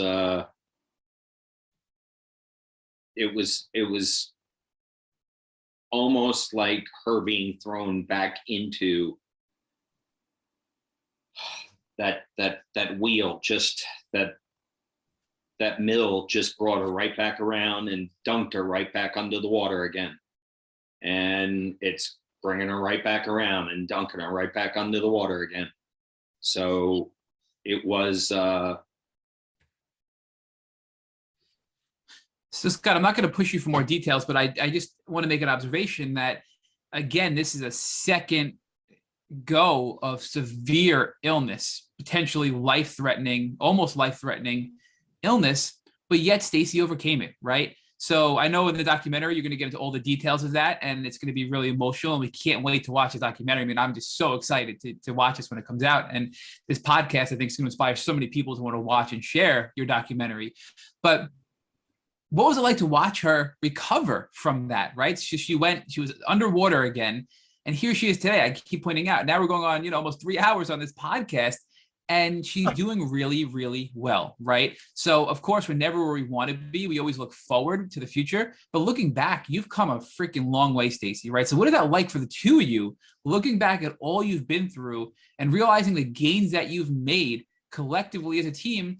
And, again, you're stronger together, right? If it weren't for you, Scott, I mean, it sounds like you wouldn't have made it, Stacy, through your last bout with cervical cancer. So reflect on that a little bit for us. And Stacy, if you can start with that, please.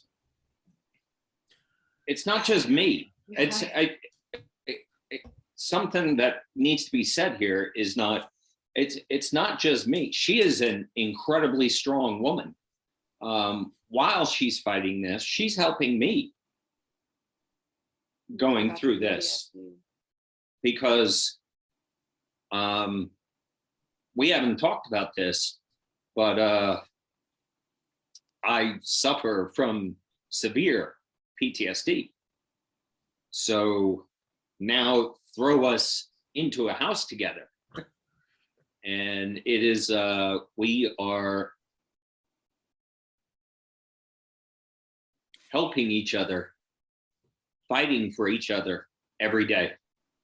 But look, as an outsider, you are better together. You have helped Stacy, Stacy's helped you. And I want to argue the fact that because Stacy is helping you, Scott, that has helped her expedite her healing, because when we help people, we get endorphins, we get feel-good chemicals in our body. So as Stacy's helping you with your PTSD, she's getting these chemicals, which are anti-inflammatory, and they're healing chemicals, and she's now working towards her own health. And as you're helping Stacy, Scott, you're helping Stacy, and you're getting these feel-good chemicals, and it's helping you a little bit with your health. So I think together, there's so many benefits of you helping each other, and it's probably just grown your love and your care for each other significantly. And there's this mutual win-win symbiotic relationship that the two of you have that's been transformational and so powerful that you're describing. So, I mean, look, listening to this is just beautiful, hearing your story and how close you are throughout all this and how you're with each other and supporting each other through the thick and thin of it. I mean, it's just beautiful. So, what are your thoughts on that?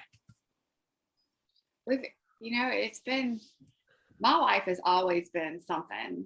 It's always been something huge and just like a whole bunch of wrecking balls constantly. And I've been used to that. Like, that was nothing for me for many, many, many years until the Lyme hit. Then I could not fend those wrecking balls off anymore. Then I started doing it again. And that's where the best friend thing comes in, because he has the PTSD and some of my other friends have issues that I help with. So it takes care of however, I think with that, helping everybody else around me, I put myself in the back.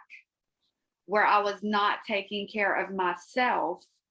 And now that nothing, if there's no havoc going on, right, Dr. Lawson, if there's no Correct. havoc that I can fix in my life, which I'm down here with family, extended family helping with another emergency, that's what keeps me going, is helping everybody else in their emergencies and their horrible situations. But I've come to the point to where I have to fix myself. I have to start taking care of because it's too much on me. I'm at that crash and burn point. But Stacy, I know you're going to get through this, and you're going to work on yourself and get through it, right? So listening to this, I know for you it must be hard because you're seeing this another battle in front of you, but we can tell based on everything you've done in your life and what we've learned in this interview that you're going to get through this and be stronger because of it, right? And that's the beauty that we're seeing in this as third-party observers. Like, again, please reflect on that. And my final question before Rich picks up to conclude the podcast here is, though, and we're going to talk a lot about the documentary with Rich as a follow-up here, but is what inspired you, Stacy, right? I mean, because clearly this is a very emotional topic. And I think all of us have cried at least once already on this podcast, because people can't see that this is an audio-only podcast. So what motivated you to rehash all of these emotions, to do a documentary, to put it out there for the community when you knew this was going to be difficult in an emotional process? Because, and I'm going to be very honest about this, I have some celebrity friends that have come out with some things that have been bashed by the non-community and by the community. That's why it's kind of taken me a little longer to get this out, because I have to be in a good place, because I know I'm going to have a lot of people coming at me in negative ways. So right now, these 3 months that I have to take off to get my mind right, if I don't do this, it's going to push me over. They could potentially push me over that edge. So I know that everybody needs to, did somebody go somewhere? Okay. I don't know what was the question again? The question was, what inspired you to revisit all of the pain that you had to revisit in order to be able to build this documentary and try to help the community through learning from your suffering? And another huge part of it is, I think so many of us, including myself, just want it to go away.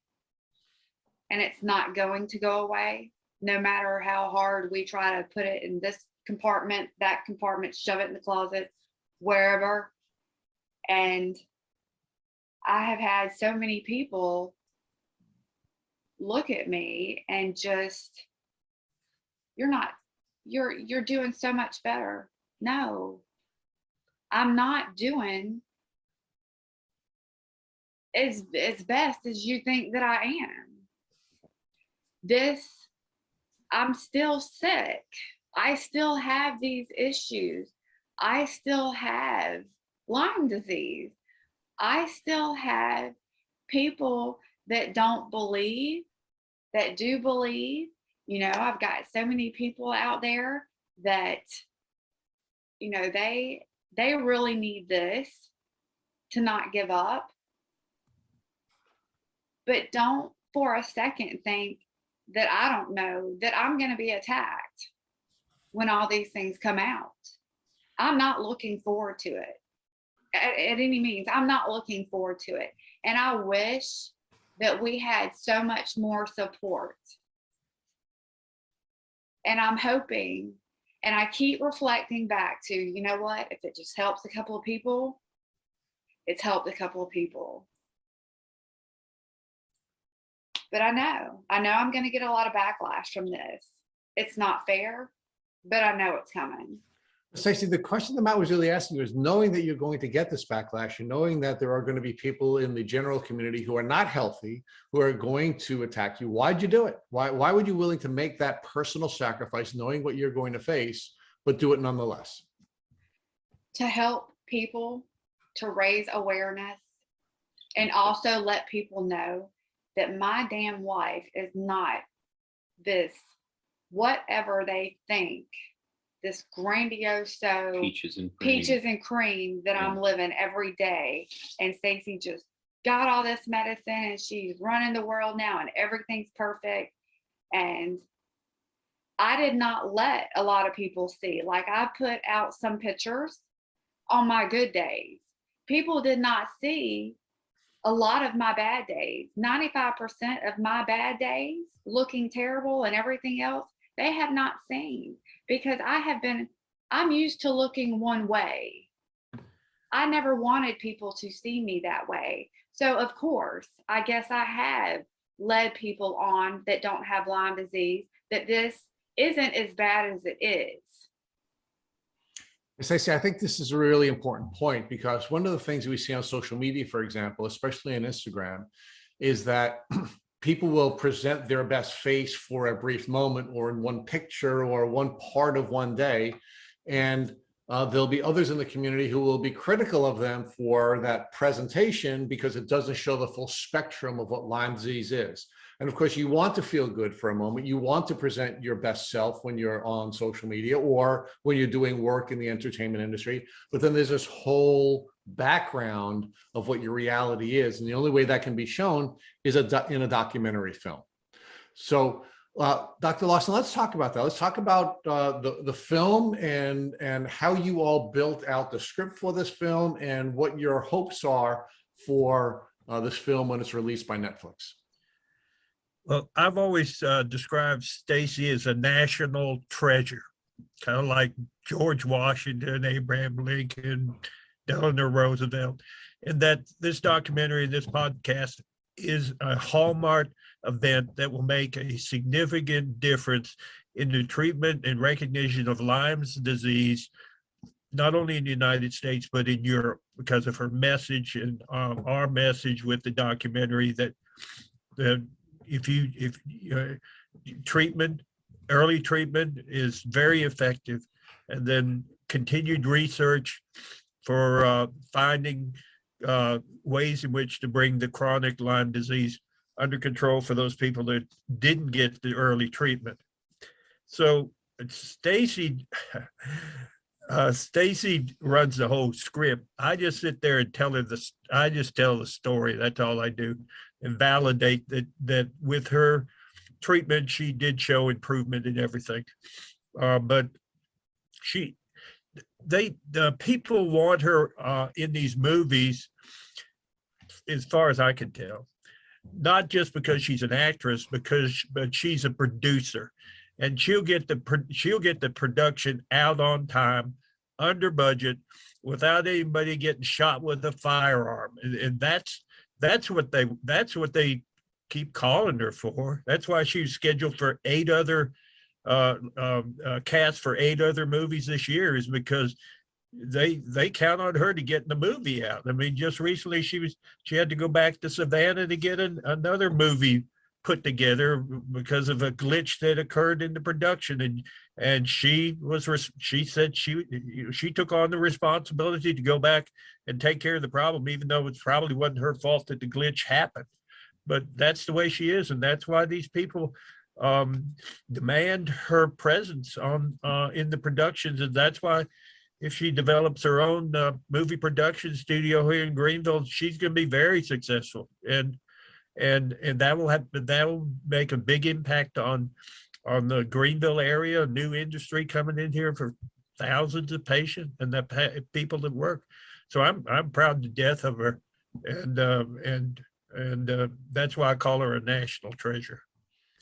So Scott, as the husband of the national treasure, talk to us about what it was like to have your wife use her diverse set of talents to put together a documentary film, which she knows is going to result in her being criticized in some circles, which she knows is not necessarily going to be helpful in her own health, but that she's willing to do because she needs to make the sacrifice to help others and their suffering. But see, you just said it. She puts so many people ahead of herself. She constantly does that. She's done it for me. She's done it for her family. She's done it for friends. She's done it for people that she doesn't even know. She constantly does that. That is my wife. The thing about the documentary is those that have Lyme disease or those that live with people who have Lyme disease understand there is a whole community out there who don't know anything about it and think it's more like a mosquito bite. And I don't want to understate them, and we're not calling them, it's just ignorant of the facts. The other portion that really needs to understand this is why Doc is here, is the medical community. There is a very simple solution for addressing this. And this needs to get out there. This information needs to get out there. People need to know. People need to be aware. It's a very simple thing. And she is taking this on like she does with so many others, selflessly, to help them, to be there for them, to be there for me, to be there for her friends, for her family. She has done this over and over and over again, and this is her. And I love her for it. So Stacy, we all love you for it because you're a superhero. And we here at Tick Boot Camp define superheroes as people who use their gifts and talents to help other people without the expectation that they'll get anything in return. And they do that consistently. And you've heard from Dr. Lawson, and you've heard from your husband that you are the manifestation of a superhero. So talk to us about what folks can expect to see in this film. And I just want you to tease it. Don't obviously give us too much, but what people are going to see in this film when they have an opportunity to view it on Netflix in the next couple of months. They are going to be able to see what it is really like, that this facade that I've put out to the world, it's not any fashion of the way my life is. So when people see, oh, well, that's great, that's cool, she's like, Lyme disease is just a tick bite and she's going to go on and she's done. No, they're about to see, like, there are so many more darker things that I have not talked about on this that people are probably going to be, I would have never guessed. I would have never guessed. I would have never guessed she's done that. I would have never guessed that she thought that way. I would have never guessed. They're going to be floored because they see this person that helps everybody else. And there are some things that I have done that I have self-sabotaged myself a lot that people don't know. And they're probably going to hit the floor. And I think we're gonna leave that as your last quote, because we know that you hope that this is going to allow people to understand the full breadth of Lyme disease, help people to understand how important it is to avoid Lyme disease, how important it is to get early intervention in the event that you do suffer a tick bite after you're hopefully checking on a regular basis. So we can't thank you enough, Stacy Johnson, Scott Dukelow, or Dukelow, am I pronouncing it again? Dukelow. Dukelow. Thank you. And Dr. Jeffrey Lawson for spending so much time with us and our community at Tick Boot Camp. Thank you. Thank you. Thank you. Thank you for listening to our Tick Boot Camp interview with our guests, Stacy Johnson, Scott Dukelow, and Dr. Jeffrey Lawson. To our listeners, we have a call to action. First, if you'd like to learn more about Stacy, Scott, and Dr. Lawson, please check out Stacy on Instagram at actor_Stacy_Johnson. Second, if you've enjoyed this episode of our Tick Boot Camp podcast, please share it with your friends on social media. Third, Tick Boot Camp has created a tick bite blueprint that has been inspired by the information that has been shared with us by past podcast guests. We urge you to visit our website at tickbootcamp.com to view the blueprint. Please note, we appreciate any input or improvements you'd like to share with us. Fourth, don't forget to subscribe to this podcast on Apple Podcasts, Google Podcasts, or Spotify to get your automatic episode updates of our Tick Bootcamp podcast. And finally, we thank you, our community, for your comments on our past podcast episodes. Please take a minute to leave us an honest review on Apple Podcasts, Google Podcasts, Spotify, on social media, or on our website. We make it a point to read every single one of the reviews you share with us. Thank you, as always, for listening.